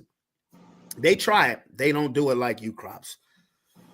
That is Nobody my favorite. does nothing like U-Crops. Man, hey, say it again, bro. Say it again. Them motherfuckers cook. Why did that go so out of business? They got rid of every part of that business except the bakery. I mean, they need to open up a few more branches of that bakery. Patterson Avenue, the only one, bro. Nah, they can't branch out. If they branch out, they'll lose the taste with the recipes and shit. Man, look, we'll see. Remember in White Oak when U-Crops at first became Martin's? Yep. They still had the breakfast pizza. They still had the U-Crops bakery in the store. Yeah. So it was when Martin's left that the whole shit left, and I was depressed and shit. Because when I was working at the daycare near the Gold's Gym across the street from White Oak, some mornings I would go there and they had a little combo, get you 2 pieces and a soda, 2 pieces of breakfast pizza and a soda for $5. Nigga.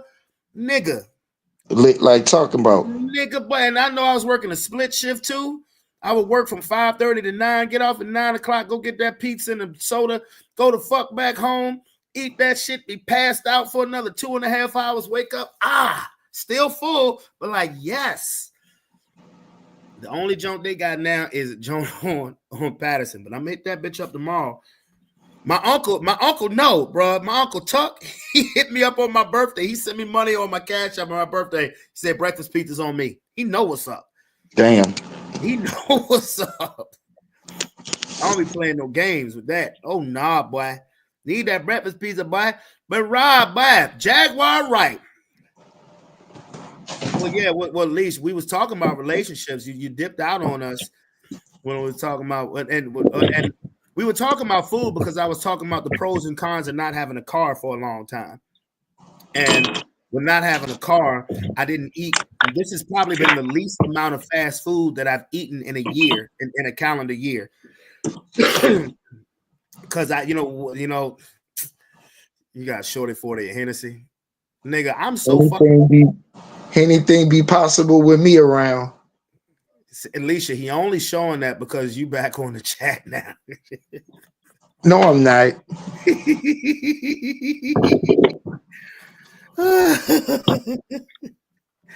But when you don't, but when you don't have a way around, like I think I walked. I mean, because there's a McDonald's at a block over from me. I walked to that McDonald's once to get some breakfast. One time during the whole time. You now you see what she said, right? You see what she said. Don't show that for me. I won't showing that for you. I was showing that for Brandon, so Brandon could see that I got a little drinky drink too. That's good, bro, nigga. I'm loaded over here, bro. I'm fucking loaded up over here. I'm trying to tell you. I got shit here. I don't even fucking drink, and I'm just like I got it for company's sake. You still got bottles from when you worked at the trucking company at What? the ABC store. What? You know how long ago that was, bro? I know you still got some of them bottles. I never took any of them bottles. You nigga, that is government shit, nigga. You trying to get me? I ain't say you took nothing. Oh, you talking about from my? No, I don't know, sir. But I have. I'm good over here. Like I said, I got shit that I don't even drink, and really, it's for company's sake. Like I got a fucking bottle of Patron in this bitch. I don't drink Patron. I was about to say Patron or Douce. I don't. Now I fuck with some Douce. That shit's strong. But I don't fuck with Patron. I got a bottle though. That shit's strong too. I don't fuck with 99 berries, but I got a couple of them shorty 40 bottles of that shit too. Oh, shorty fuck with that white. Shorty. Your little buddy. Oh, random company, man. They may want something to drink. What you want? If you want something to drink, I say, look, see what I got. But I still got liquor that I got from Thanksgiving. I got a thing of Captain Morgan's in there. I got that shit the day before Thanksgiving. Motherfucker's still sitting in there. Captain Morgan's is the shit. Yes, Alicia, if you think Douce is smooth, what? Douce is smooth, nigga. But y'all know my shit. My shit is 20 grand. I can't do the 20 grand. I tried it though. Man. It's just a little too sweet. So I said, fuck it. That's the same thing my sister said. I said, I'm going to treat myself and stop cheating myself in life and just go ahead and start drinking Hennessy. I'm single. Shit. I get a check. I can afford it. Hey. Oh, Alicia, you think that the 20 grand is too sweet? That's the same thing my sister said. I just fuck with it. I do. It is too sweet if you drink it straight. I don't drink it straight. You know I gotta cut mine. You gotta put some juice in that shit. Nah, I put my regular cola in that bitch. No, because that's another thing. So alcohol is just sugar, right? And that's what gives you the hangover. All that damn sugar. So that's why with that 20 grand, you got to get a juice, a natural juice, and not a soda. Okay, well, you just taught me something new. I really didn't know that. I was a bartender. That's right. You was with us when you got your bartender shit. I get you fucked up quick. I know you will, you bastard. But I got a sponsor for 20G. Said 20 grand is cool. Yeah, that my shit. But Rob, Jaguar Wright, you did not see the she started with a 2024 recap on the Blue Couch. Part 2 just dropped yesterday. Yeah, I seen that. I haven't seen either. Have you seen part 1? I think I was looking at part 1, and it was some people that she called out, like Fat Joe and LL Cool J. Did she? I don't know. And being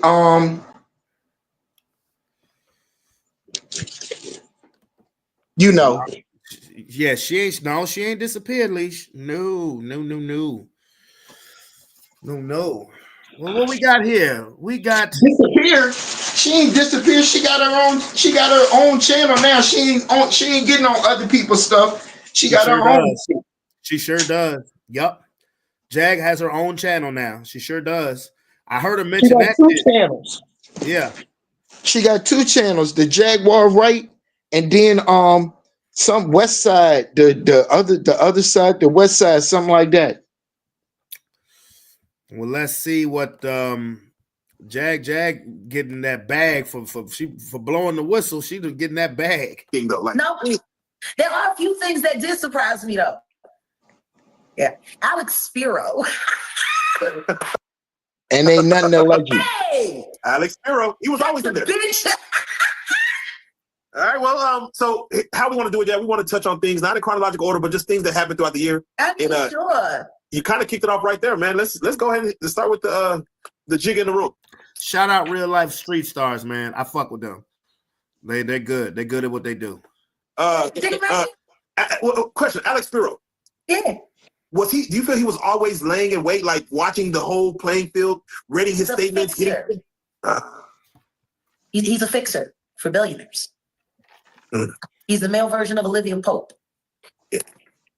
His name sounds familiar. Watch the show Scandal. The only time Olivia Pope went on camera in front of the public was when the administration was in serious trouble.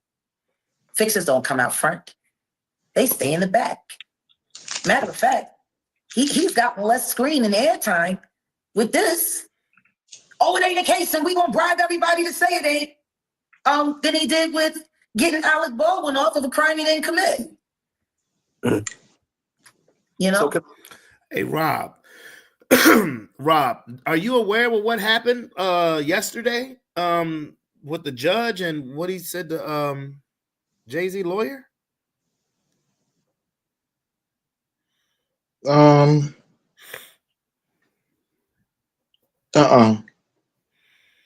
Basically, Jay-Z lawyer was trying to say, you know, as far as the 13-year-old thing, was basically trying to say, yo, either she doesn't need to be a Jane Doe, she should identify herself, which actually I don't agree with. I mean, I don't disagree with, but she was like, that basically the whole case need to be dropped for him and for Diddy.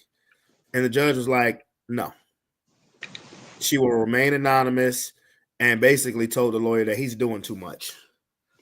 Yeah, if I did hear that, that's why I didn't. That's why I didn't pay attention, because if that did come in my ear, if I did hear that, I wouldn't have paid it no attention, because one, when it happened, she was underage.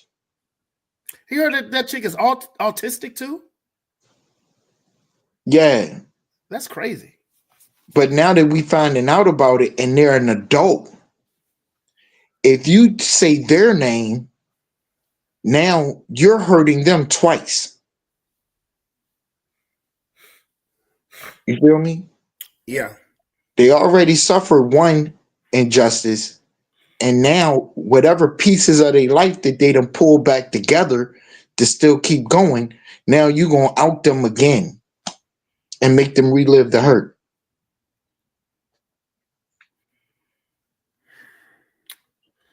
And look, I don't pay any of that no attention, because like I told you, when I started doing my research, so like this goes back to like when I first moved, when I moved in my apartment I'm in now. That's how long I've been researching this. When I first had to come to get over cognitive dissonance about what was going on. So when I hear about these things about Jay-Z and Diddy, I knew this a few years ago and was still trying to like come to grips with seeing them on TV, but knowing that they're deleted. You feel me? I mean, yeah. I mean, just that's what I've been saying the last couple weeks, as far as I ain't, you know, as far as me basically saying I'm not gonna sit here and ride for these celebrities like the way fans ride so hard for like whoever their favorite, like the Beehive, for example. Like people feel like, oh my gosh, I feel like I know her. You don't know her. Or they feel like, man, his music's so hard. I feel like I know him. He feel like he's talking to me. No, you don't know him. It's because it spells. But what it is, you're a fan of their work. No problem there. You're a fan of their work. You're a fan of their art form, but you don't know them as you don't know them. You don't know the type of human being that they are. You know, these women out here, you know, that live and swear by Beyonce and Taylor Swift, Beehive and Swifties. You don't know what these women are like off the stage. You don't know shit about them. You don't know them. You know Glorilla. You said what? Glorilla. Hey, she fine as a bitch though. But I don't know her. I just said she fine as a bitch. Don't look at me like that, bro. I fuck with me. I mean, I said she fine as a bitch, but I don't know her. I wouldn't stand up and ride for her, be like, yeah, glow. No, I don't know them. Like I said, the Swifties, they don't know Taylor Swift. They don't know Beyonce. They don't know. You know what you see on TV or what you see on the internet. You know what they want you. They put out what they want you to see or what they want you to hear. You don't know them.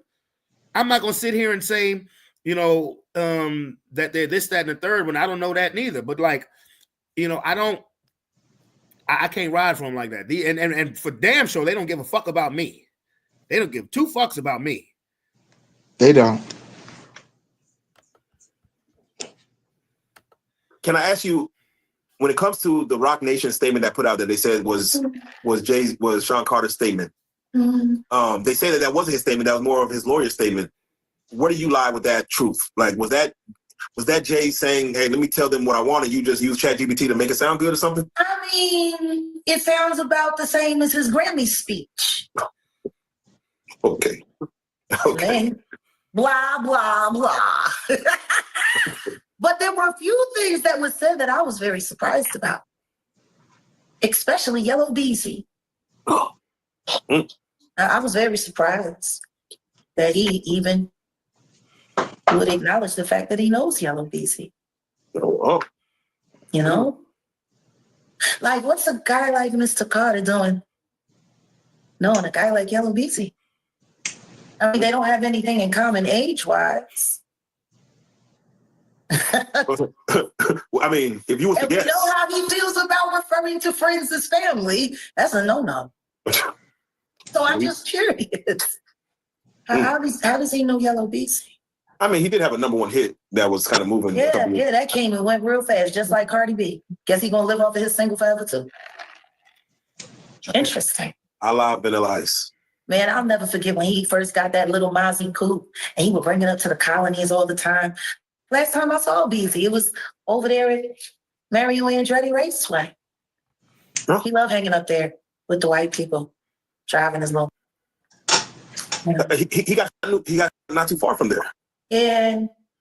Yeah, it's just like Mo3 got not too far from where his alleged trap that Lamisha Fuller's been telling us all about here on YouTube. Oh man. Yeah. Oh, damn, okay. Want to know what I find even more interesting? He was questioned for the unalivement of Mo3, and then all of a sudden Feds got involved, and then allegedly Desiree Perez does what she does. Interesting.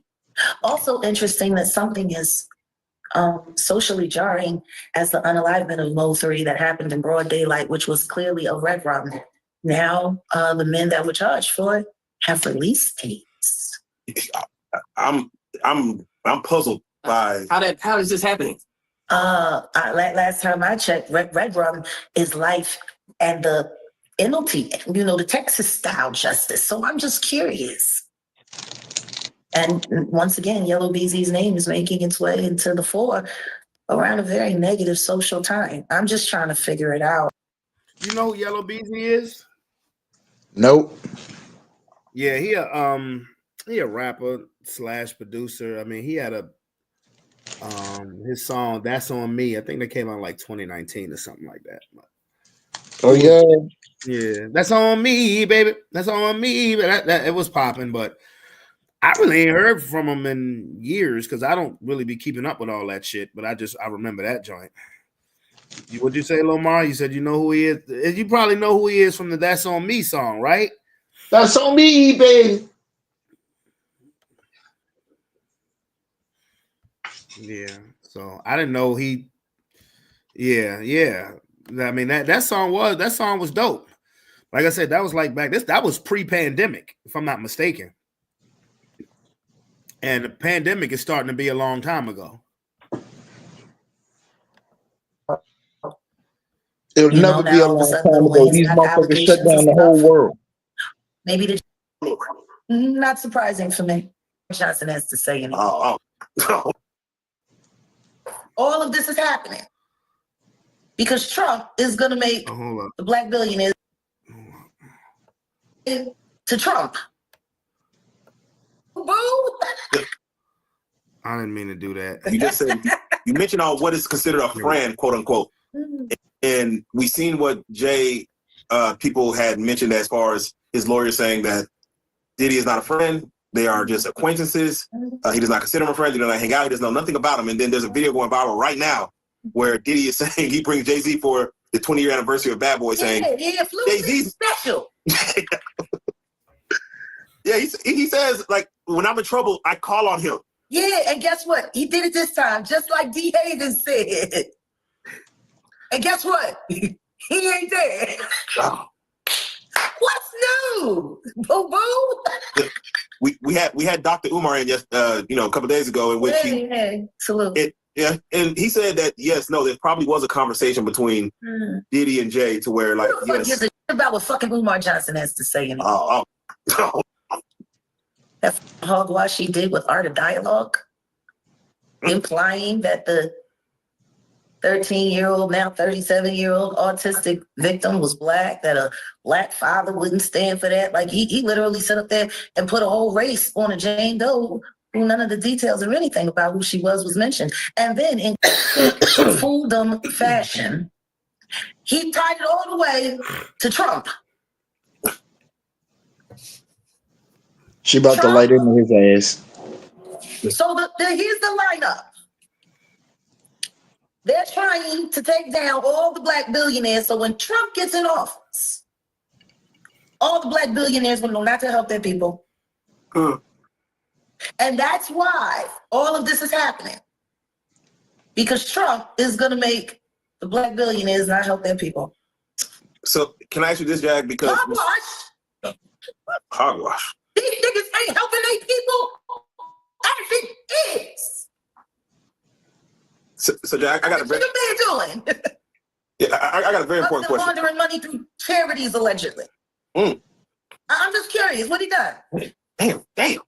Shout out to Magic Johnson, a real black billionaire who wasn't all freaked off, who actually made business, bank exchange, created dollars. Hello. In real black neighborhoods, so real black families could have that opportunity just like everybody else. I mean, he actually caught HIV, like having like a lot of women. Oh yeah, let's just go down the rabbit hole of all of his sins. I'm just saying. You want to know what's wild about that though? He faced that head up. He did. And he didn't stop doing what he's done. He an advocate. Now he did that. And period. Listen to me. Hello. He faced that head up. How many dudes is running around undetectable? G? Come on. In the game. Man. Because I could tell you 20 right now that I could rattle off names, and would nobody be able to sue me? Wait, please name them because we need to know. Bro, now look. That's some wild shit. I will say this. Magic Johnson, wicked. She said it. Face that shit head on. Magic didn't get fucking HIV from no fucking freak off because there were no Diddy freak offs in the 80s. Nobody knew who Diddy was in the 80s. Magic was the king of LA, fucking a lot of women. Hold on now. This weird shit didn't just start with Diddy. Oh, of course, I believe that. No question. And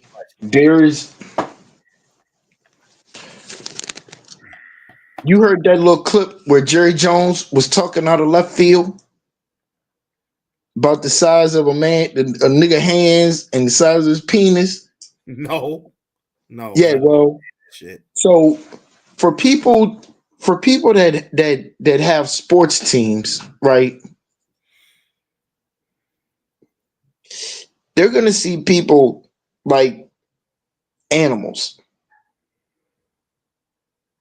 You feel me? Mm-hmm. they're gonna have a regard for like a goalie or a center or a running back or receiver, a forward, a power forward, a third baseman, like you might have for a thoroughbred horse.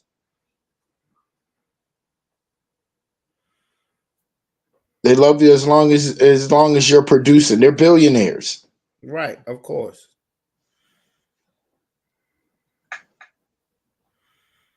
But they do wild like Oh, absolutely. They do wild shit.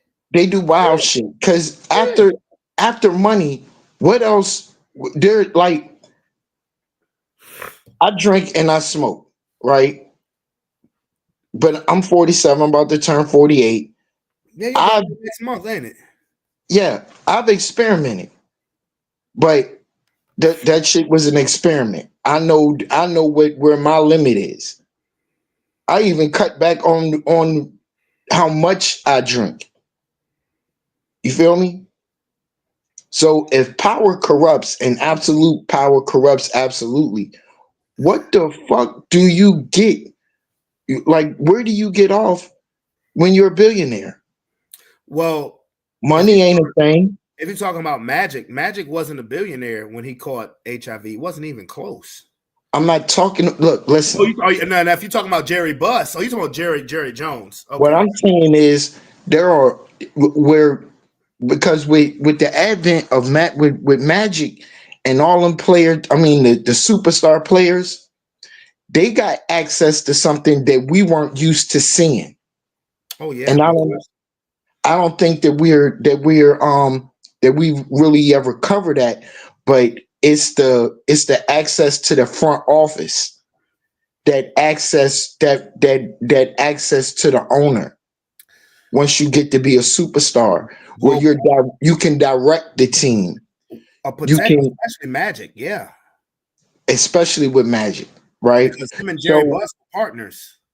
exactly, Yeah, partners, not financial partners. partners though, not financial partners. But I get it. Okay, but not financial partners. But we talking about you going from working the front line at the fast food to doing to management. Well, okay, Okay, I get your analogy, but that doesn't fit for Magic Johnson. I yeah, get your Magic analogy. went from being a player to he's really one of the first black athletes that we were able to see that went from being on the court to wearing a suit and calling shots for the team that he played for.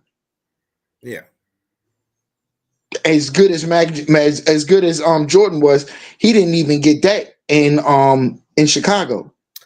yeah, dumbass owners. But I got you. No, but yeah.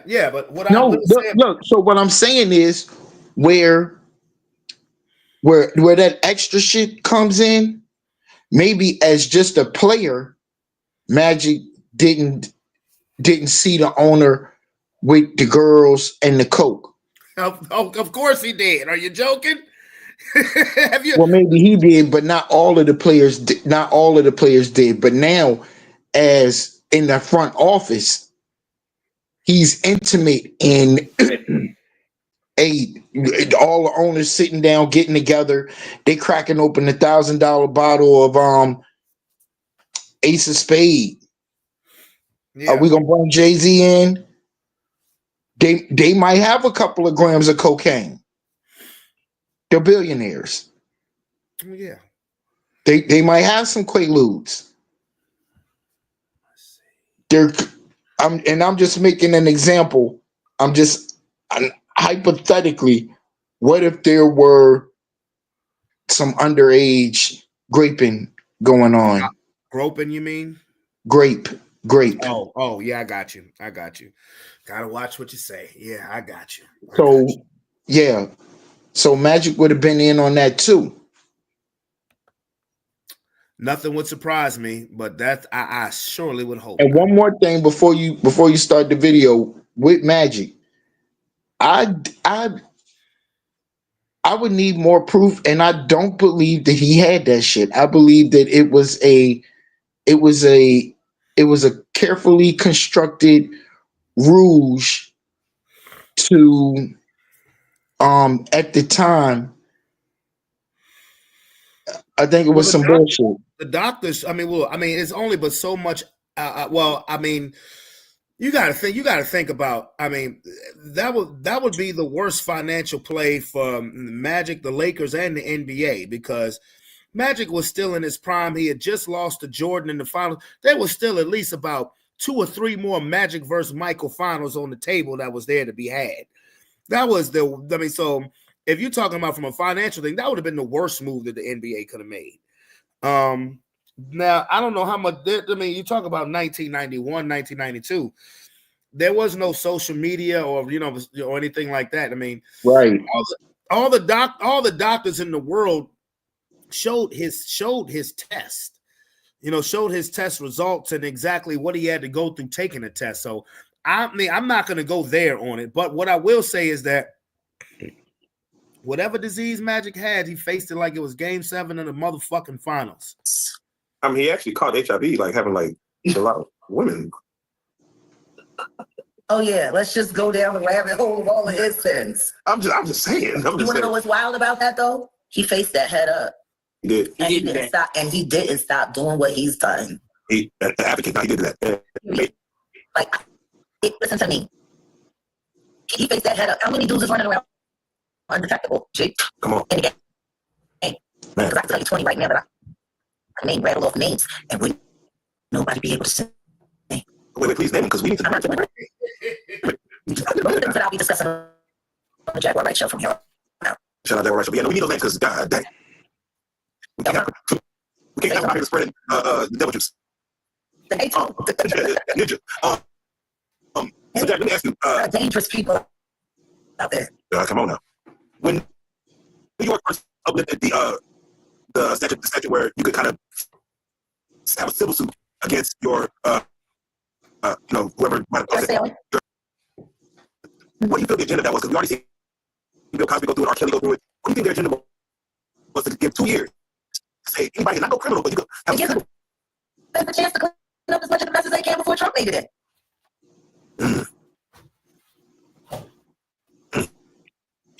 People to attack the black community because of our do it better than we do it to ourselves. Diddy and Jay-Z would never friends. That boy's now this. I couldn't believe it. So come on, Jack, when you were on this, we want to say, wait. We want to talk right the MTV situation. And you're around Jay-Z Universal. Did he never hop on the phone? He never had a conversation. Yeah, that's Sean. That's the other Sean. I never paid attention to what people did with their cell phones.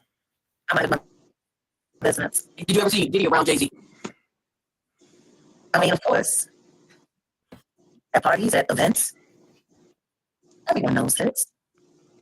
This ain't nothing new. Everyone knows this. The simple fact that that nigga went and did exactly everything I said he was going to do. I said on Piers Morgan, I've been making that jump ever since, but don't nobody want to give me credit for that. All of these people he been robbing all of these years. And I know I'm responsible for him losing at least $125 million in the past. Let me know if it still sounds choppy, please. Sometimes it does that. You're in rehearsal. Yeah. Did he never hop on the phone? Say in the chat if that sounds better. Does that sound he never had wrong? a conversation. Yeah, that's Sean. That's the other Sean. I never paid attention to what people did with their cell phones. I minded my business. Did you ever see Diddy around Jay-Z? I mean, of course. At parties, at events, everyone knows this. This ain't nothing new. Everyone knows this. The simple fact that that nigga went and did exactly everything I said he was going to do. I said on Piers Morgan, I've been making that jump ever since, but don't nobody want to give me credit for that. All of these people he been robbing all of these years. And I know I'm responsible for him losing at least $125 million in the past 2 months. I say that with pride. Yeah, so Nobody want to give me credit for what I do. Jaguar was right. Yeah, they might say you're bringing down our black billionaires, Jack. You're bringing our black billionaires down. How can I do that? I'm a liar, right? How could I do that? Took the glasses off. I'm crazy, right? How could I do that if I'm not right? Come on. See, I don't need to be right. I just need to admit that y'all was wrong. I could get $1 for every person that's called me a liar in the past 5 years. The truth of motherfucker, boy. I'm about my satellite next week. You do seem like a keeper of information. Oh. What'd you say, Rob? The truth of motherfucker. And listen, Rob, or you guys in the chat, when I start the video back up, if it sounds choppy or it sounds garbled, let me know. Put it in the chat so I can go in there and fix it. The hell? You all right, bro? Is the icky too sticky for you? Who? Yeah. Shut up. The stickiest of the goddamn icky. You said the truth of motherfucker? Yo, I found that so funny when Jay-Z came out and said, well, we were never friends. Nigga, what? For one, it took you over a year to say that. This Diddy, the shit that happened with Diddy happened November 2023, bro. It's about to be 2025. And I find that hard to believe. That's all I'm gonna say. Man, when I found out the charges on the 13-year-old, that's the first thing I said. God damn it, that motherfucker got that 99. He got that 100 problem, and it's a girl. Hey, you stupid, bro. When I laughed my ass off when you told me that shit. He put that shit in the chat too. He said he finally found that last problem. I'm like, hey, you dumb. You dumb as a bitch. Man. Let me know if the shit sound a little off key. I am what I am, and I do what I do, and it is what it is. So Jack, can I ask you? Karine Steffens came forward and said she heard the allegations about Sean Carter, and she believes it. I'm just gonna run it back anyway. You about my satellite next week. You do seem like a keeper of information. Oh, I am what I am, and I do what I do, and it is what it is. So Jack, can I ask you? Karine Steffens came forward and said she heard the allegations about Sean Carter, and she believes them because of her interactions with him. Of course, allegedly. Yeah. Like, but how many more need to come forward? I'm curious. Do you feel like people hide their past in the security of marriage? Like, hey, I got a new wife. My past is my past. We should talk about that. Martin. He went and found himself a little Tisha 2.0, and everybody forgot about that Paratown thing. Ooh. Now guess what? Will Smith don't know Diddy either. Will Smith don't know Diddy either. It's a whole like virus, G. It's like, I don't know Diddy. Ooh. Yikes. Yikes. Yeah. Tisha Campbell came out and said Will Smith stole my husband. Ooh. But now he got him a little PYT, and everybody done forgot that he didn't had his shit pushed in. Ooh. Ow. Get called out outright. Damn. Touched the nerve of this motherfucker. You say what? Golf Alpha Yankee. Yikes. But keep my wife's name out your mouth. No, keep my wife's name out your fucking mouth. See these cats, they gonna let the dick run like a Glock, but they want to keep the pussy on lock. Shit's crazy. You about to start rapping, nigga? Come on, let's do it. I can throw on a beat. No. You ain't never heard that before? No. Dick run like a Glock, keep the pussy on lock. Hey, I heard it now. And I heard it from you first. There you go. All right, let me know if it's choppy. Lomar, let us know if it's choppy. What do you think that's about? I don't even like baby oil. I don't know Diddy. Like Martin. He went and found himself a little Tisha 2.0, and everybody forgot about that Paratown thing. Now guess what? Will Smith don't know Diddy either. Will Smith don't know Diddy either. Irish, G. It's like, I don't know, Daddy. What do you think that's about? Even like baby oil. I don't know, Daddy.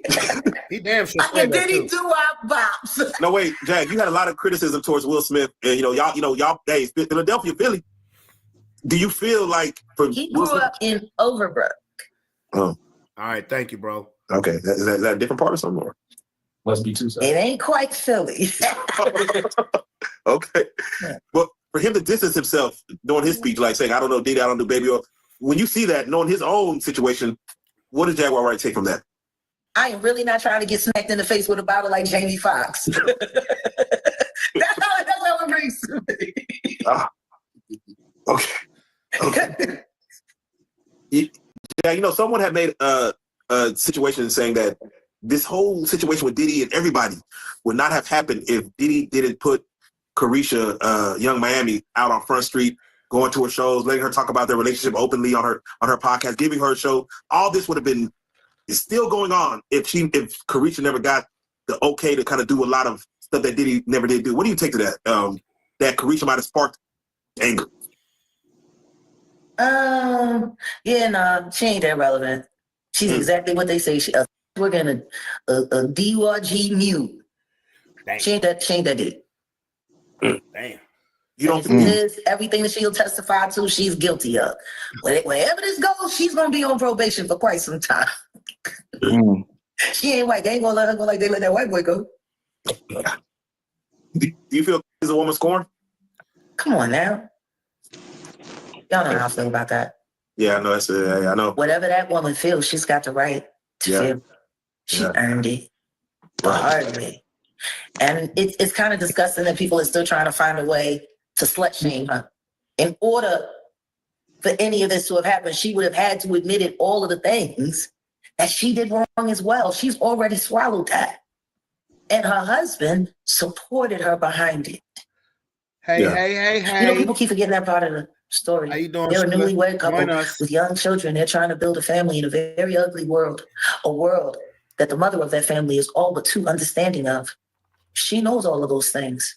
She knows what happened. And she's sitting there putting those angels to bed every night, praying to God that her and her husband, Mr. Fine, can always keep them from that happening to them. If nobody is even taking that into consideration. Hey, bruh, I don't know if you heard this or not, but there's other allegations saying that the baby oil was drugged. Did you hear that? GHB. How the fuck do you do that? You sure you want to know? Yeah. These people had so what you would do. Now, mind you, this ain't what it say. Somebody talking to me, nigga. So, mind you, in Diddy house, his house connected all of the the Playboy Mansion, his house, and a couple of other actors. All their houses, underground tunnels. Underground tunnels. God damn. So you got underground tunnels. I can press pills. I can do whatever I need to do, right? So we established that they're gonna have the equipment and getting the bottles and shit. That's not gonna be a problem. But what you do, you're gonna take the baby oil. Now, there's a couple of ways they could have did it, but what they probably did was use a syringe. That's what I was thinking. Yeah, that's you use a syringe and I'm just hitting each bottle with a whole syringe. So how does it drug you? Like when you put it on, you feel the effects, or is it you can smell it? Oh yeah. As you start, because they don't put the GHB in a liquid form, right? And it's in the baby oil. It's going straight to your circulatory system immediately. That's crazy. Like that's just doing like you're putting your and then You're spiking baby oil. What the fuck? Like Spiking baby oil. Fuck that. Your whole, like, imagine you've had a muscle tranquilizer. If you hurt your back. Yeah. Right? Yeah. So imagine your whole body feeling like that and you can't stop. Boy, what LeBron say? Ain't no party like a Diddy party. God damn. No. Cassie tells a story where Diddy, and this ain't alleged, she done already said this. He attacked her with the baby oil, just throwing it on her. So it will fuck her up. Yeah. Boy. This was an attack. This was a form of an attack that they did to people. I know them, like Sean said this a few months ago when we was talking about this shit. We know it was like the people who was bringing all this baby oil. I was like, what the fuck is they gonna do with all this baby oil? Now they doping this shit up. They was doping this shit up too. That's crazy, bro. That's fucking crazy. So this way, he done made you get out your clothes. Then they come with the baby oil. Here, y'all put this on. Now you got a group. Make you real glossy like shiny suit man. Yeah. 6 or 7 people that's all rubbing this baby oil on themselves. And in about 15 to 20 minutes, they're all passed the fuck out. Or if they're not passed out, they're numb as fuck. In another state of mind. Yeah. They're numb as fuck. They're just willing participants. I mean, I thought that the needing IVs the next day so you could keep doing what you're doing was bad. But you drugging up baby oil? That's like, I don't ever want to buy, I don't buy baby oil. I buy So you can't fight back. Yeah, I buy Vaseline, but I don't, man, if anybody ever come into my house with some damn baby oil, I'm gonna smack the shit out of them, or at least smack the baby oil out their hand. Like I don't know what you did with that baby oil, nigga. Hashtag no Diddy. Son of a bitch. That's devious as fuck. That's devious as fuck. Lord. What's even more devious is how do you take the antidote? So you can put the shit on a motherfucker and not be affected. Motherfucker, man, that motherfucker, what the hell wrong with you? If I ever see Johnson & Johnson, motherfucker, boy, if I was Johnson & Johnson, I would sue Diddy ass. Boy. They can't sue. They down with him. Well, fuck them too then. They down with him. Anyway. And no, I ain't never used your baby powder because I bought store brand baby powder, motherfuckers. Ha! All them big companies are down with them. If you listen to the shit that I listen to, you would know that fast food is about to be outlawed because they done found allegedly, they done found people in this shit. Yeah, and I don't think I need to listen to what you listen to. Hershey's is about to be banned because allegedly found children in that shit. Yeah, I don't need to listen to what you listen to. I don't. No, see, because you keep putting your fucking head in the sand like an ostrich and leaving your ass exposed. And a lot of people do that shit. Hashtag no Diddy, no ass exposed here. That's why you need motherfuckers like me running around. Yeah, well, you're right. You're absolutely right. Let me get back to this video. No ass. Lomar, let me know if it sounds clear. And really, it's time for you to love. You know, people keep forgetting that part of the story. They're a newlywed couple with young children. They're trying to build a family in a very ugly world, a world that the mother of that family is all but understanding of. She knows Rob. She knows what happened. No, it's garbled. All right, hold on. Praying to God that her and her husband is fine. She always keep them. Okay, hold on. How about that? Supported her behind it. Yeah. You know, people keep forgetting that part of the story. They're a newlywed couple with young children. They're trying to build a family in a very ugly world. A world that the mother of that family is all right, though. We can follow along enough. She knows what happened. And she's sitting there putting Those angels better. No, is it still glitchy though? No, just let it play. Hold up.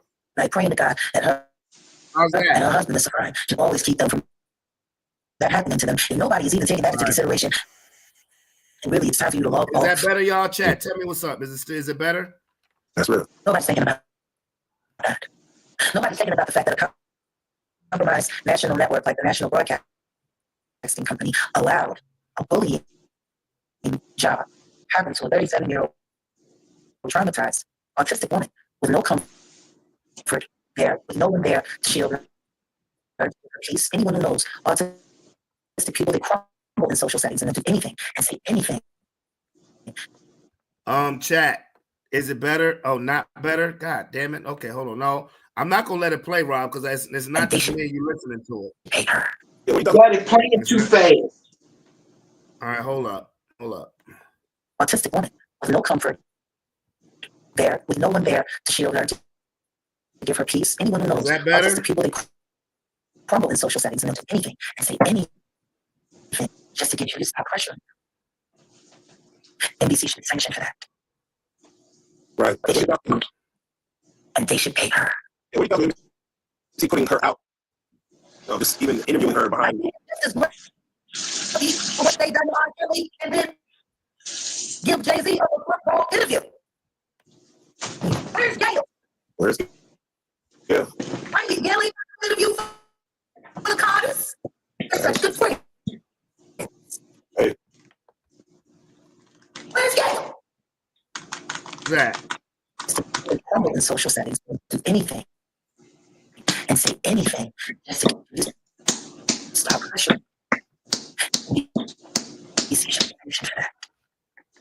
Right. They should, and they should pay her.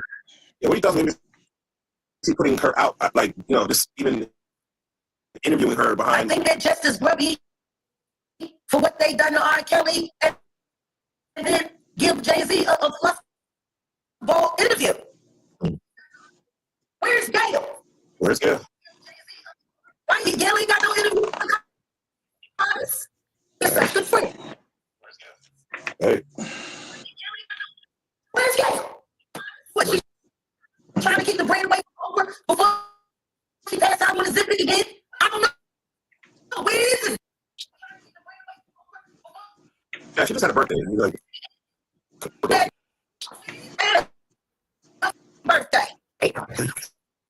Okay. We tell her to take her ass to a dance party with Beyonce. Go the fuck on. Well, that's a good question. Where the hell is Gail King? Gitmo. Oh my God, I knew it. Not the Gitmo. No. I'm gonna bring it back up. Not the Gitmo. No. We don't want the Gitmo. Hell yeah. No, man, we don't want the Gitmo. So you saying that's where Gail is at? Yup. That's why you ain't seen her. Okay. You ain't really seen Oprah. You ain't seen Obama like talk I about. seen Oprah. No, I seen Oprah. I seen Oprah ass.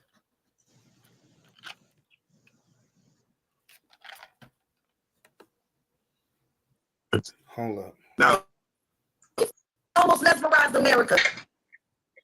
Bringing that track queen into the White House to run us in the ground. the trap queen. That's all she is. She a track queen. I'm gonna call it like it is. Almost. Now, wait, hold on. That Blue Ivy just, She said somebody a drag queen. Yeah. People watching it. Oh, let me run that back. Who the drag queen? Hold up. They're such good friends. I think you're talking about Gail King. Hey. Where's Gail? What, she's trying to keep the brain away from Oprah before she passed out with a zip it again? I don't know. Where is it? Yeah, she just had a birthday. Gotta He's make like, sure that shit won't choppy. Birthday. okay. We tell her to take her ass that's funny with Beyonce. Go the fuck on. No. Almost mesmerized America into bringing that track queen into the White House to run us in the ground. Trap queen. That's all she is. She a track queen. I'm gonna call it like it is. Almost. Almost. Oh shit! Should we just like? Is it not a lot of people watching it? You sure that went to the screen about it? I mean, usually, magnitude. It got beat by Sonic. By Sonic. And Moana 2 is whooping right behind it. You feel that's nepotism at its finest once again? Well, according to the commercials, and this is mainstream media, because I just saw the Mufasa commercial, is that it's saying that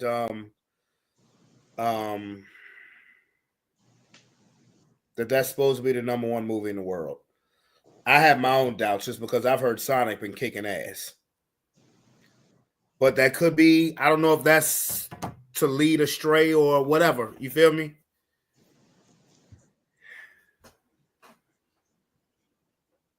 Can you hear me? Yeah. Oh, yeah. I don't know. Because me personally, I have no desire to see Sonic. To see Mufasa. What does that movie have to do with anything? You know now they like to tell the fucking backstory to everything now.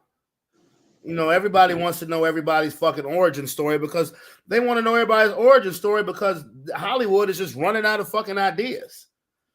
Why do you think everything is remade or there's the backstory before the actual movie comes out? Because they're running out of ideas. Yes, stay right there with that theme. Why are they running out of ideas? You tell me, sir. Maybe if the writers stop writing, they're not getting paid. All of the actors are in Guantanamo Bay, all the producers. There was a strike not too long ago. Huh? I said there was a strike. Yeah. Not too long ago. Actor strike where the movie theaters wasn't open. Like the movie theater in Short Pump? Uh-huh. That was closed. That was closed for a while the strike was going on. This was this year. It happened this year. Yeah. Why do you think everybody going to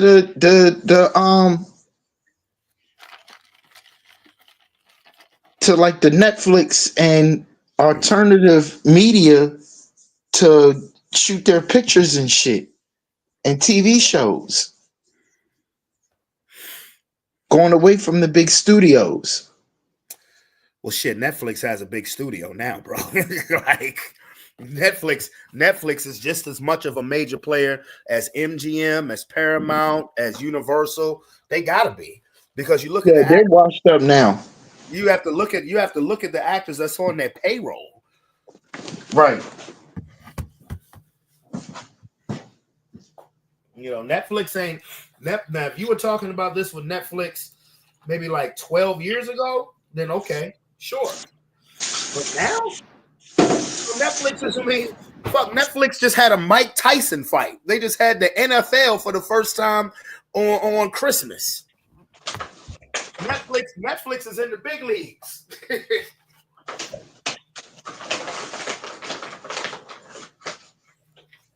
Netflix is in the big leagues.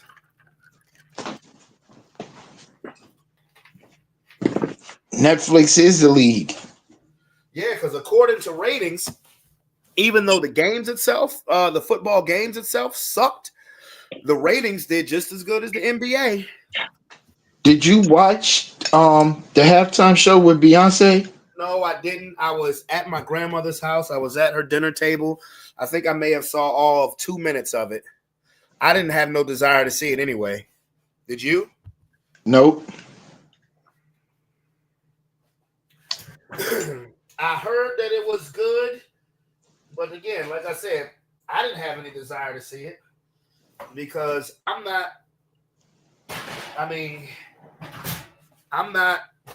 Beyonce is not must-see TV for me.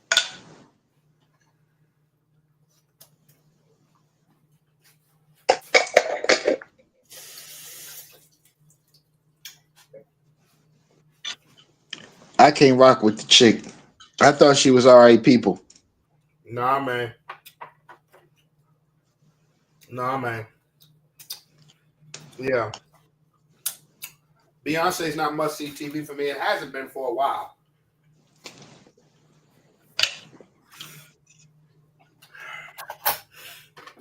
You know, they're just not. I've heard allegedly a lot of careers that have been ended.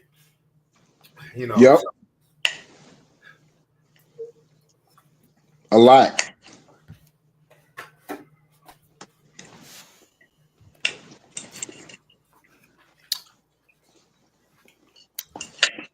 And again, none of it surprises me.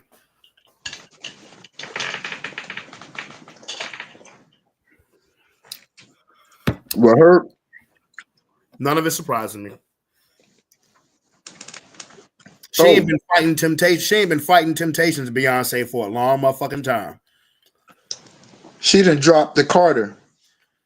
I know that. I've noticed that. I didn't know that. Mm-hmm. She sure has. Because her husband could possibly be up the river, up Schitt's Creek without a paddle. And she's already starting the process of unaligning herself, of unattaching herself. They're both gone. With just the shit that you know that they don't let everybody know.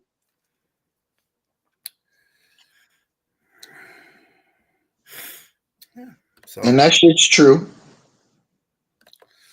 Bro. It ain't alleged. Bro, let me tell you something, how I feel about this industry. It's funny because I was having a conversation about this right before I went live.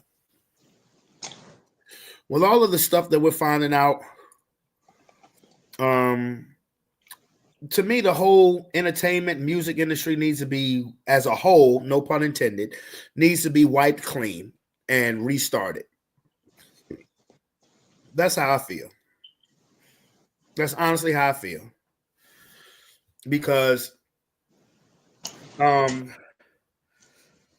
it's no coincidence that all of this stuff is coming out. And all of this stuff, like you said earlier, this shit ain't brand new. No, absolutely not. But it's getting to be like the wild, wild west. It's getting to be like the wild, wild west. And it's just gotten out of control. And if you ask me, again, as a whole, the whole industry need to be wiped clean. And it is. It's now, being wiped clean. It motherfucking need to be. It need to be wiped clean. It really does, because it's ridiculous. It's ridiculous. If this is how people are conducting themselves, if this is what you have to go through or do to be famous, motherfucker, you keep it. Keep it. And a lot of people, a lot of naturally talented people have missed their shot, haven't gotten their opportunity because they won't go along to get along, or they won't play ball. And I do mean that in more ways than one. And that's fucking ridiculous. That's fucking ridiculous. Loose booty. You know, people are, you know what I mean? Look, I love pussy too, but goddamn. You know, I love pussy too, but I ain't finna put nobody through all of that. Goddamn. What? Gee whiz. That's just ridiculous. Motherfuckers hot in the dick. They'll fuck anything. Right. I mean, you ain't lying. But long as it's a hole. But you know who they sell their soul to for that, bro? Allegedly. Gel it up, slide in it. Smack it up, flip it, rub it down. Smack it up, flip it. Baby oil it down. Baby oil got dope in it. Ain't that a bitch? Nasty bastards. Feel like they always knew it was a mediocre film, but they thought that the prestige to the Carters was going to make it happen. They didn't know the Titanic was about to hit the berg. Did you watch it, Jet? For what? All right, we got some good shit in there. We clear. Yeah, we good and clear now. I think they should just watch my content. We good and clear. So, Ain't nothing to learn there. So I got to ask you, there's a movement going on right now, hashtag Free Diddy. It's gaining steam. It's gaining a lot of steam right now. Wow. Yeah. I guess people are just kind of like, they're missing the parties. They're missing something. What are your thoughts when you see a Free Diddy hashtag going? I'm going to tell you this. God bless him. God bless every last one of them. Be blessed. You know, it's just, it's unfortunate, you know, that people are longing for all of that abuse and all of them pharmaceuticals and all of that unconsented this and deep. You know what I think? I think we should find a big uninhabited island, and everybody that wants to free Diddy, we put them right there on that island, and then we take Diddy and we put them there and let them loose. And let them have Diddy. And we call it Diddy Land. And you like, he's going over there with you. Wait, so Let us show you all the love he has to give. But Jack, does a lot of you not feel bad for Sean Carter or Sean Combs at all? You know. Okay. I never feel bad for people who don't feel bad for anyone other than themselves. These are extreme narcissists. I'm sorry. I what's to feel bad for? Everything that they've done, they're about to reap what they have sown. And how can I be mad at their harvest? It's what they planted. Yeah. It's what grew. Let them feast on the bounty of that. Let them. They don't have food, let them eat cake. Hey. Eat the cake, anime. So Jack, let me get your thoughts on, and let me get your take on I think either Don Lemon or maybe Torre. He's been very yeah, man. He just recently said like I don't give a fuck about that fact. All right. I really don't. Then let me ask you this. Whatever he said. Yeah, for those like him. That's my response. You want to know what my response is to anything and everything, all things, future, right now, all included. You're fat. Torre, your ass is Torre. We need to free Diddy in your ass. Eat it. Stop cloud chasing me. It's starting to get pathetic. You're sitting over there on TikTok, dry begging for hands. Like you're weird, G. You look like a lost character from Back to the Future. You're like the nigga Christopher Lloyd with no originality. That's how I feel about you two, right? I'm the drunk auntie. Well, let me sip my wine and say this one last time so we can make sure you get it. You're a French fry. Deep fried in Diddy lard. I don't get no what you gotta say. She's my future. Now go me on TikTok. Dry begging people. So she's my future. So it's disgusting. Get a fucking haircut. Get some new. Call Courtney Burgess. Ask them for them Gothams. Weird. I'm so sorry. What was it? Can we have you address the rumors of backpedaling, taking things back that was said prior? I mean, what you want me to say? Yeah, I don't know. AI to make it sound like I said something that I didn't say. I told the actual story in the name of the that actually done what he done. I clarified it that though Mr. Carter has done things to me, he did not do that thing to me directly himself. That's not a backpedal. That's a clarification. There you go. Unfortunately, niggas are so thirsty for Jaguar right content and lies and conspiracy that this made it all the way to TMZ. Meanwhile, you got internet cyber stalkers plotting future swattings, calling sheriffs about warrants on me, and calling the Diddy hotline saying that they need to make me a client immediately. Giving my fiance's personal phone number that there's no way that stalker did. Let me share a little something with you. I put up a short today on my channel, the Jaguar Right Effect. Yes, ma'am. Y'all should see this. It's unbelievable. Is that shit on YouTube? Okay. Yep.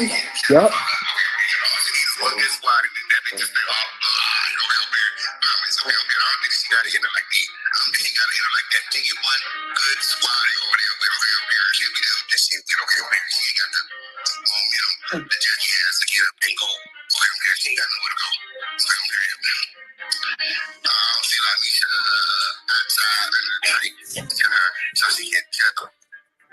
They want to send the police to your house. They want to SWAT you. I told you when you sat with Sean Atwood, this was going to happen. Now they're making plans for you, Lanisha. No one listens to me, even though I'm always right. Now, conscience patrols. Good luck.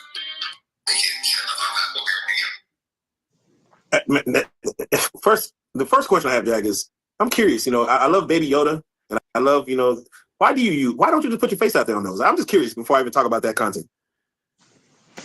Who needs to see my face? Y'all know.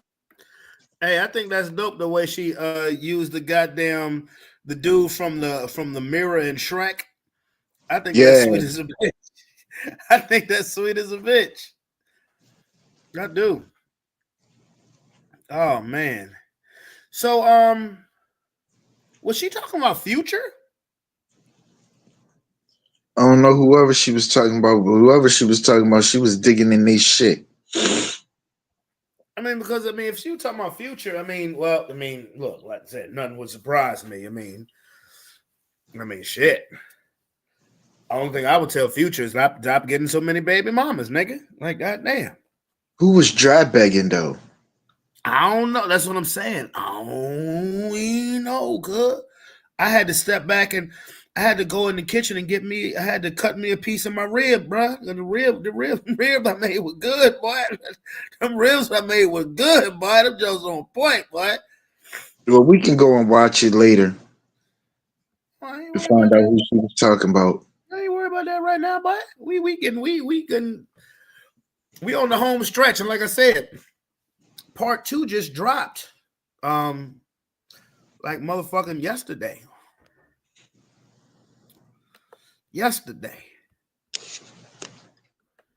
What I look like? I like Kanye West doing a deposition. I hear you. So with that being said, to get swatted, again, Jack, Eat soul food now, Lanisha Fuller. And they're gonna feast because I tell these stories. They're gonna make that girl's life a living hell for content. Mm. They're gonna terrorize her. They already have her address. And she ain't me.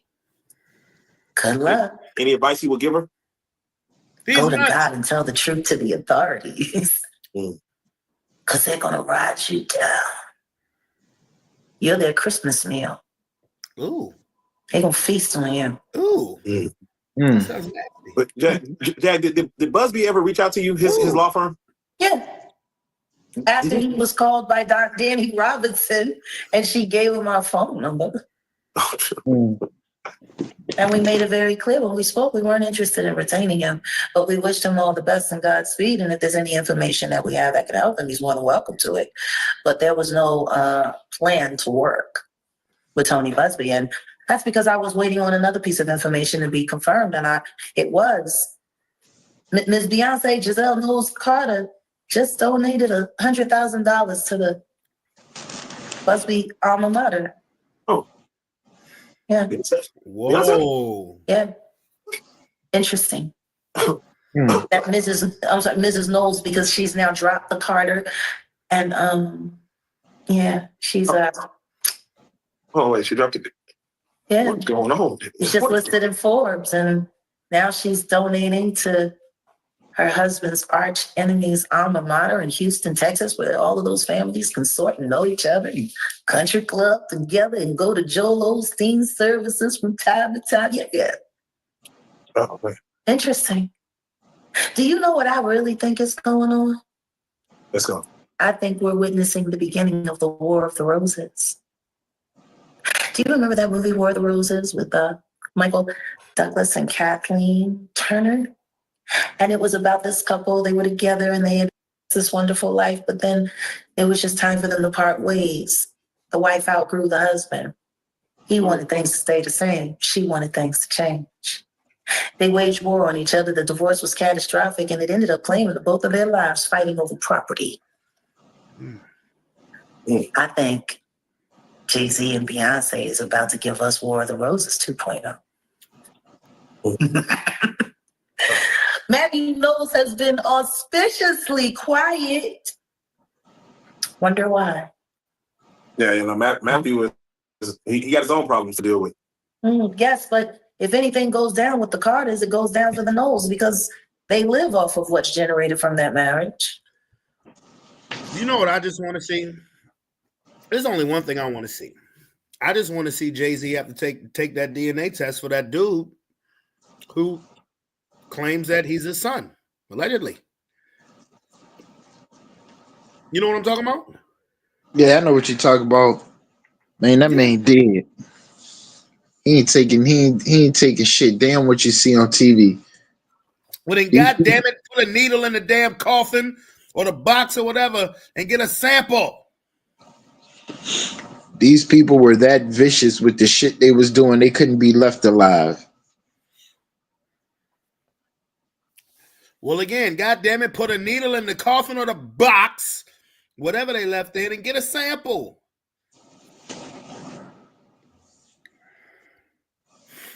Hey, have you heard about Lil Durk? They letting them out? No, they ain't letting them out. You heard that? I thought they ain't have nothing. They had to drop the case. You telling me something that I may not have known there, knuckle. No, Lil Durk apparently is allegedly tied to a lot of murders. That sucks too. I'm like, what is wrong with you? What is wrong with y'all niggas?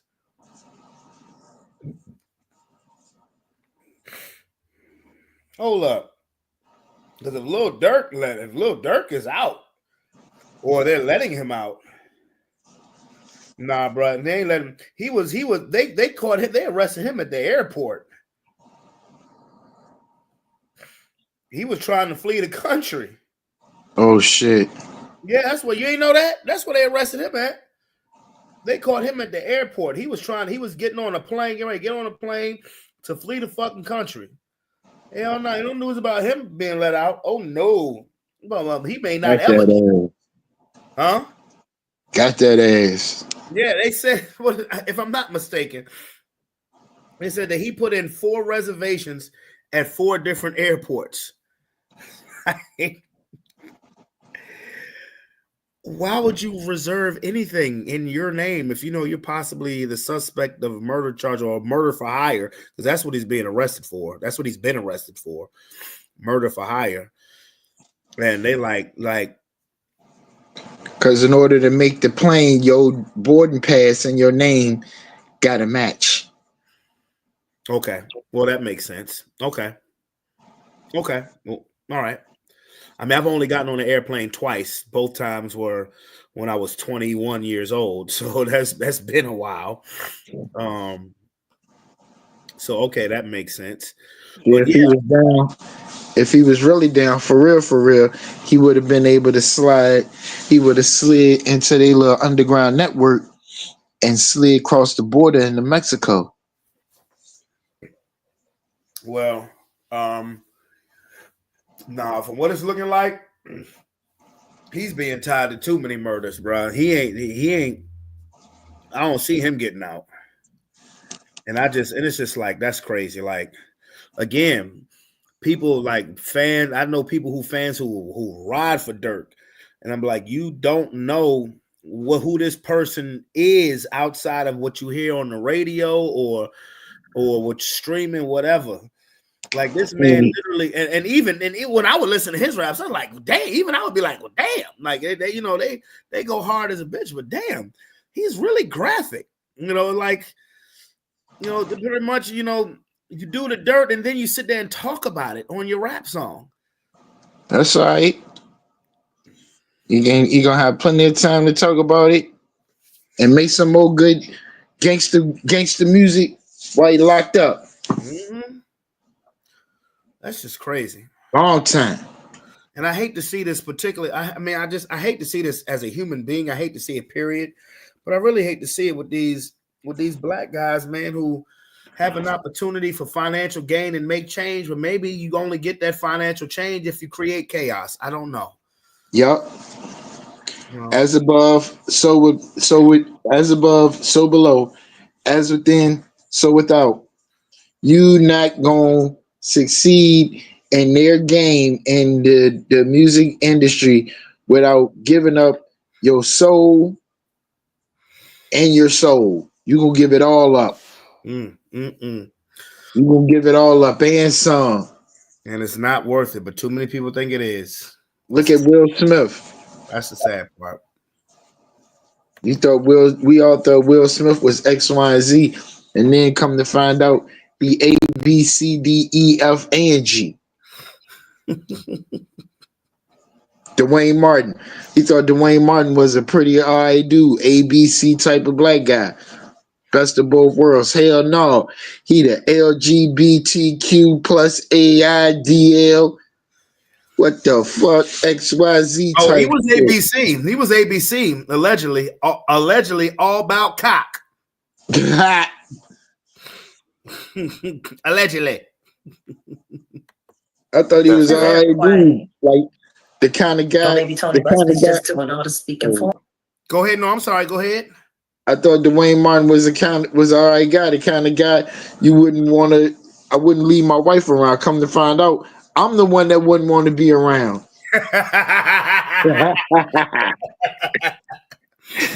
What? Oh Lord. To make sure that their daughter can break away, maintain some symbol of, oh my God, I didn't know he was a monster. I will survive. Books, tours, terrible remixes, new, footwear lines, and all of this, and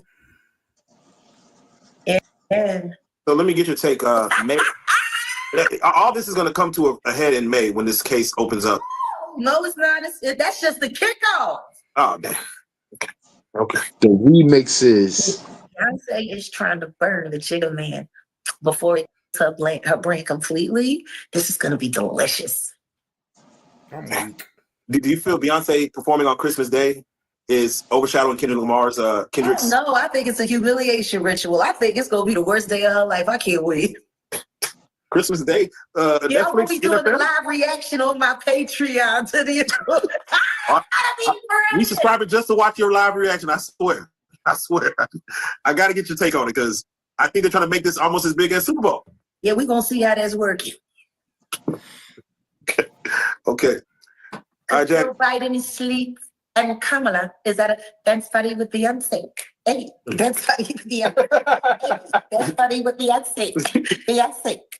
Yo, coldest diss track of the year.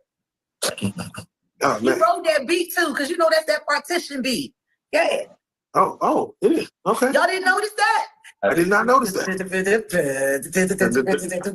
It's a partition beat. He dissed her on her own song. Oh man. That's right. I'm cold with it. Dance party with Beyonce. Okay. Dance party with Beyonce. Hey. All right, Jack, here's what we're about to do. We want to go over some events just throughout the year that's happened, and we just got to get Jaguar Wright's take on a lot of things that's kind of taking place. We're going to be all over the place with this. We're going to kind of jump around, so we're not in chronology. We're not going January to December. We're moving around. Okay. But I have to get your first and foremost take on the Jamie Foxx special.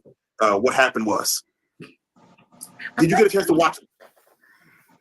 I fell asleep on it. I ain't gonna lie. Oh, wow. Okay. We tried. We turned it on 3 times. We gave it. Oh. I heard that about Netflix movies. You give the first 10 minutes, you don't catch it. The Diddy joke. And him, and he was in the dark tunnel, and was it the devil or was it Diddy? Like, I heard that part. And then he started crying. And then he kept on crying. And I just kind of said, you don't have to cry. Alone. I'll be there by your side.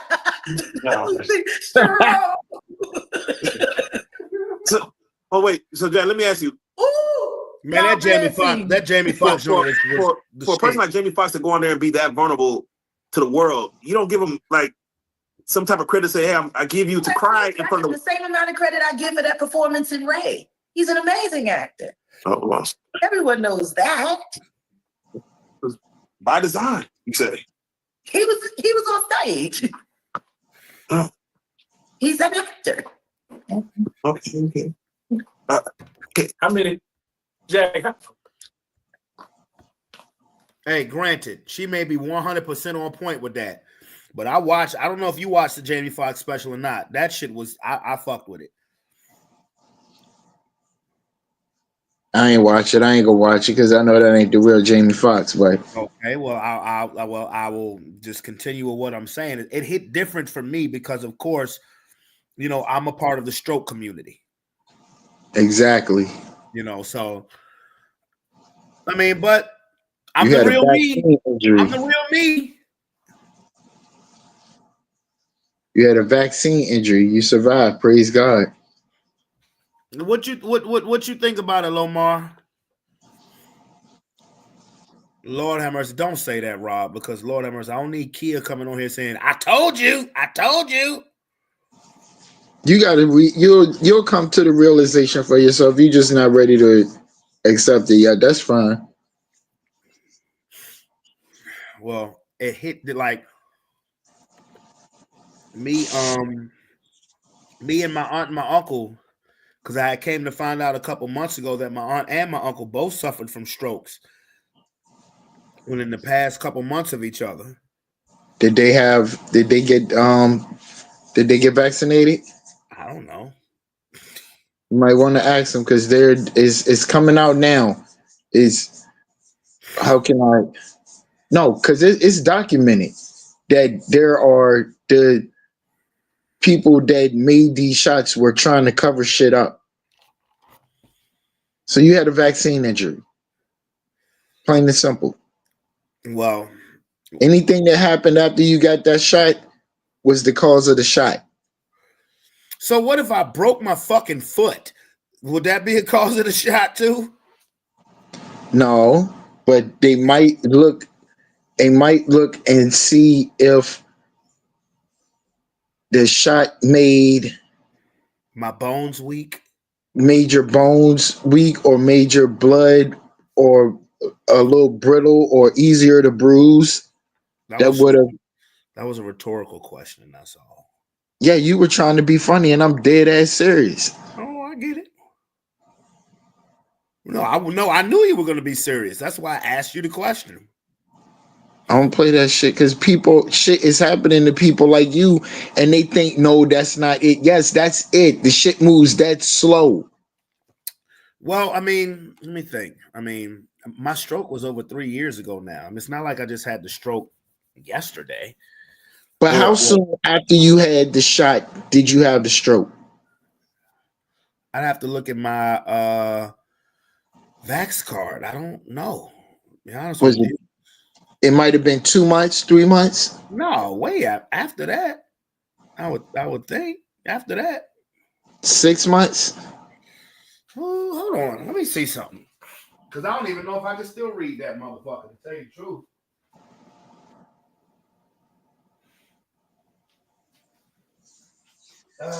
I might have thrown them shits away. I think I may have thrown them away because I couldn't read them shits for love. Oh, here we go. Oh, shit. I can't. This bitch is so torn up.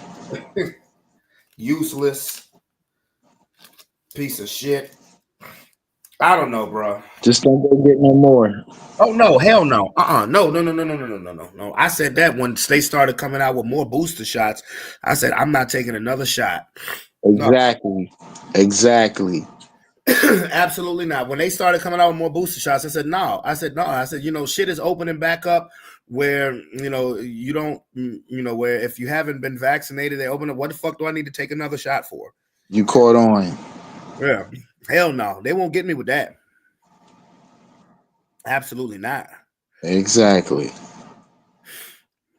But I saw Kia catch COVID and she really struggled from it. And we are not in, the type of apartments. I mean, we live in the same complex. So the type, and you've been to my crib before. I mean, you've been in that complex a few times back when her mom lived out here. Right. You know what those apartments look like. So it's really no place to quarantine. Nah. So I mean, unless you stay in a bedroom the whole time, and even that's hard because it's like I said, it's not, these apartments, for, I mean, let's just say, knock on wood, if I was to catch COVID now, I could quarantine just fine because, I mean, I could tell the kids, hey, I could tell the kids what's going on, and they would uh, cooperate. 2021, when the kids were a bit younger, and bottom line is, some people won't stay the fuck still. So it was really nowhere it was nowhere to quarantine. And I didn't catch this, and I didn't catch the shit. I was amazed that I didn't catch the shit when she had it, but I saw how she struggled with it initially, off bat. I was amazed. I was amazed. I saw how she struggled with it, and I was like, the fuck? She telling me it's hard to breathe and all of that shit. And I was like, I was thinking about roaming in London. And, they were significant. London was only what? At the time she caught it? London was 5. Roman was 9, and I'm like, they're significantly younger and smaller than what they are now. So, it was a lot to think about. But, I mean, the Jamie Foxx performance hit me differently, of course, because of the stroke factor. It's something, it's a community that I'm a part of. And look, the doctors gave me a few other reasons of why I had a stroke that I couldn't fucking deny, particularly at that point in time in my life. I promise you that. Your blood pressure is high. Well, a lot of that has to do with me and, my choice and what my choice of diet was. Have you been stressed out? Have you been going through stress? Well, like I said, given the point in time in my life in 2021, woo. So, but you should watch it. You should watch it. It's good. I'll just leave that at that. How many times did you laugh, Jay? In the first 10 minutes. In the first 10 minutes. 10 minutes. I don't know. I remember when he started running down on Cat Williams and he was imitating Cat. And I'm like, you better with Wanda. That was a pretty good impression, though, right? I mean, it was a good impression, but he does impressions. Yeah. He's an actor. See? What do you say to black men being vulnerable, though, like kind of going into our emotions? Don't we need more of that? I think it would be great if y'all could be vulnerable about all of these children that are being trafficked that no one seems to be paying attention to because everyone's looking at the newest distraction in the Diddy and Rock Nation downfall. Hey. That part. That part. How about that they turned one of the biggest voices for this movement to come into full swing has now become one of the greatest distractions. They have tried to make Jaguar Wright a distraction. Right. Meanwhile, while everybody's talking about I'm backpedaling, I'm backtracking, I said this, I said that, I did this, I did that, nobody's paying attention to the fact that the Carters are losing millions by the week and liquidating faster than Ozempic liquefies the bread in Oprah Winfrey's belly. Yeah, no, the fact that a lawsuit was filed, and normally whenever a black man gets in a lawsuit, brands drop them. Mm-hmm. Yeah, like that French company that's responsible for 50% of Rockefeller's estimated revenue. They talking about suspending that and pulling out. Like Diddy never did. They want to just pull out. Oh, shit. Oh, shit. It's funny. Everyone else in the world seems to have a more accurate picture of the Carters than Americans do.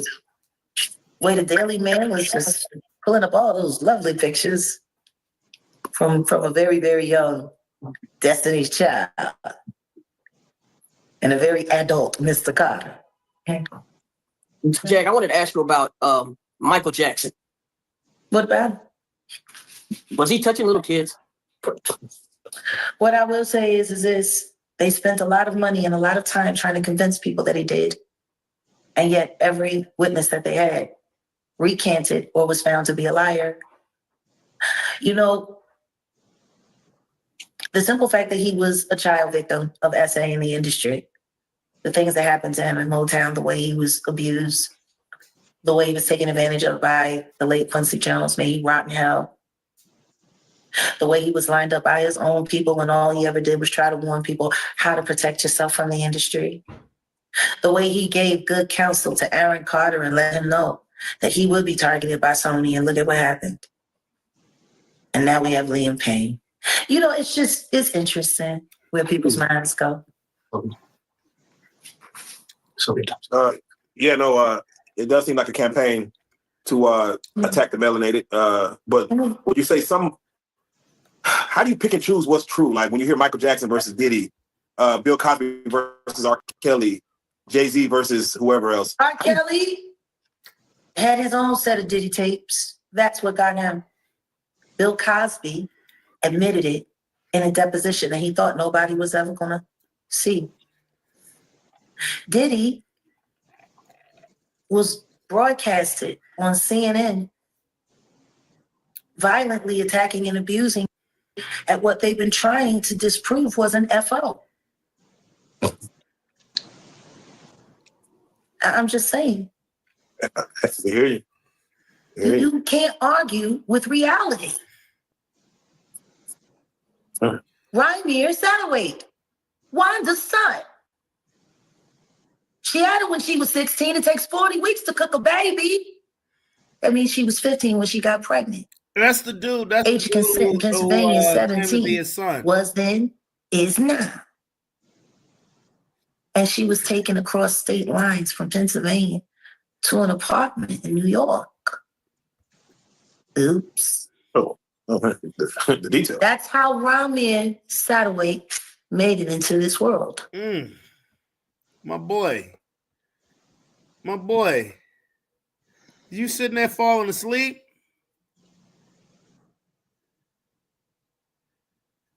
Hey, Rob. I want y'all to see this. Rob has passed the fuck out. Look at this, Lomar. He's passed out. I'm going to take myself off the camera so I can put him in full screen. Look at this. Look at this.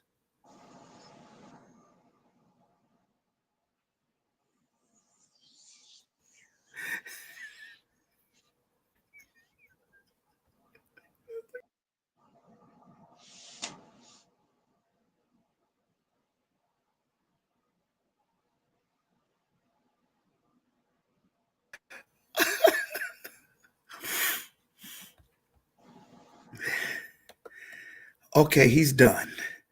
He's done. Oh, shit, he's done. He is finito. Look at this. Hey, bro, you passed out on camera, bro. Hey, man, go to sleep, man. Go to sleep, man. Man, we've been on for 3 hours. Yeah, man. Go ahead. Go to sleep, bro. I'll holler at you, man. that motherfucker was out, bro. Oh, boy.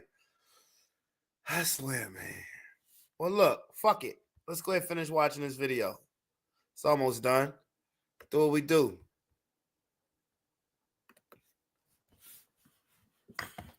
Take the test, nigga. That's fine. We'll give you don't know Diddy. Take the test. You making Legina Go look halfway rational. You've been ducking this boy's DNA for all his life. Take the test, nigga. Take the test, nigga. Would you like to see more about lack of integrity and valor and integrity, and you've been dead beating it your whole life. Take the test, nigga. Meanwhile, your daughter's looking more like somebody you used to be with than somebody you married to. Whole lot more. Okay. So, Jack, can I get your take on you had a lot, and we just have to address it. The other party's not here, but you said a lot about the Tiffany Haddish situation, in which she jumped on your live, and it was a little it seemed playful, but it seemed serious. Can you at least address that for the audience as far as who may have seen you and Tiffany Haddish had a little back and forth? Oh, I mean, I talked some Cash Money bullshit. She said what she had to say. Meech got on the phone with her, and we've been cool ever since. There you go. Yeah, I don't know where else to go with that. That's what it is. No, they're definitely. I can see. I misjudged her. There you go. Just like everyone did. And her story, it's explosive. And when you look at the connections of what's, the intersection between David Spates, who filmed and edited it, and helped write the script, and Aries Spears, and now the case has been settled, and me and Tiffany are going to talk about it. I had wanted her to come to the couch because this is where I always bring my hard-hitting truth. That's been our journey up until now. Yeah. But this conversation, I think it's just going to be her and I. Yeah. So we'll be doing it on the Jaguar Right Show. It's going to be our first episode. And after everything that's happened this year, especially after I found out about what happened to the DeHaven video, it's become very clear to me that my truth is very explosive. And though we've worked so hard, as you guys have built this platform, and I've done my best to support it with hard-hitting content, it's just gotten to the point where my truth has become a little bit too dangerous. And I need to be accountable. My brand, my channel, for the things that I say. You guys weren't sued, but you were struck unfairly. Your platform was targeted, and it was all because of me. And now that Odell and I are finding our feet and we have our rhythm as journalists together and content creators, it's time for us to be accountable for everything we put out. They say they can't sue us for this. Well, guess what? We have the Jaguar Right Show. Come at us directly. You don't gotta call Rupert Murdoch over here.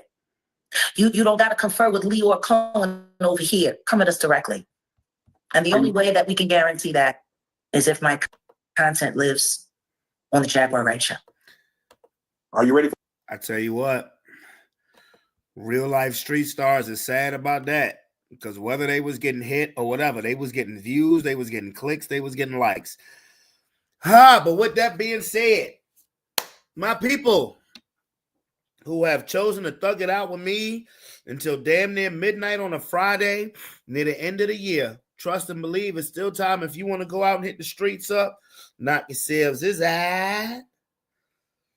Knock yourselves out. But I thank you guys for rocking with your boy, man. Thank you on YouTube. Thank you on Facebook. Thank you on IG. So it is your boy, Brandon Bravon Towns. We will definitely be back on Sunday for the Sports Plus Life post-game show. Week 17 of this NFL season. My goodness, we're at the next to last week of this football season. A lot going on. You guys put your hands together and root for my Denver Broncos tomorrow so we can clinch a playoff spot. But it's your boy, Brandon Bravon Towns. I'm out this bit. See you Sunday, bro. Peace. Love y'all. I'm out of here.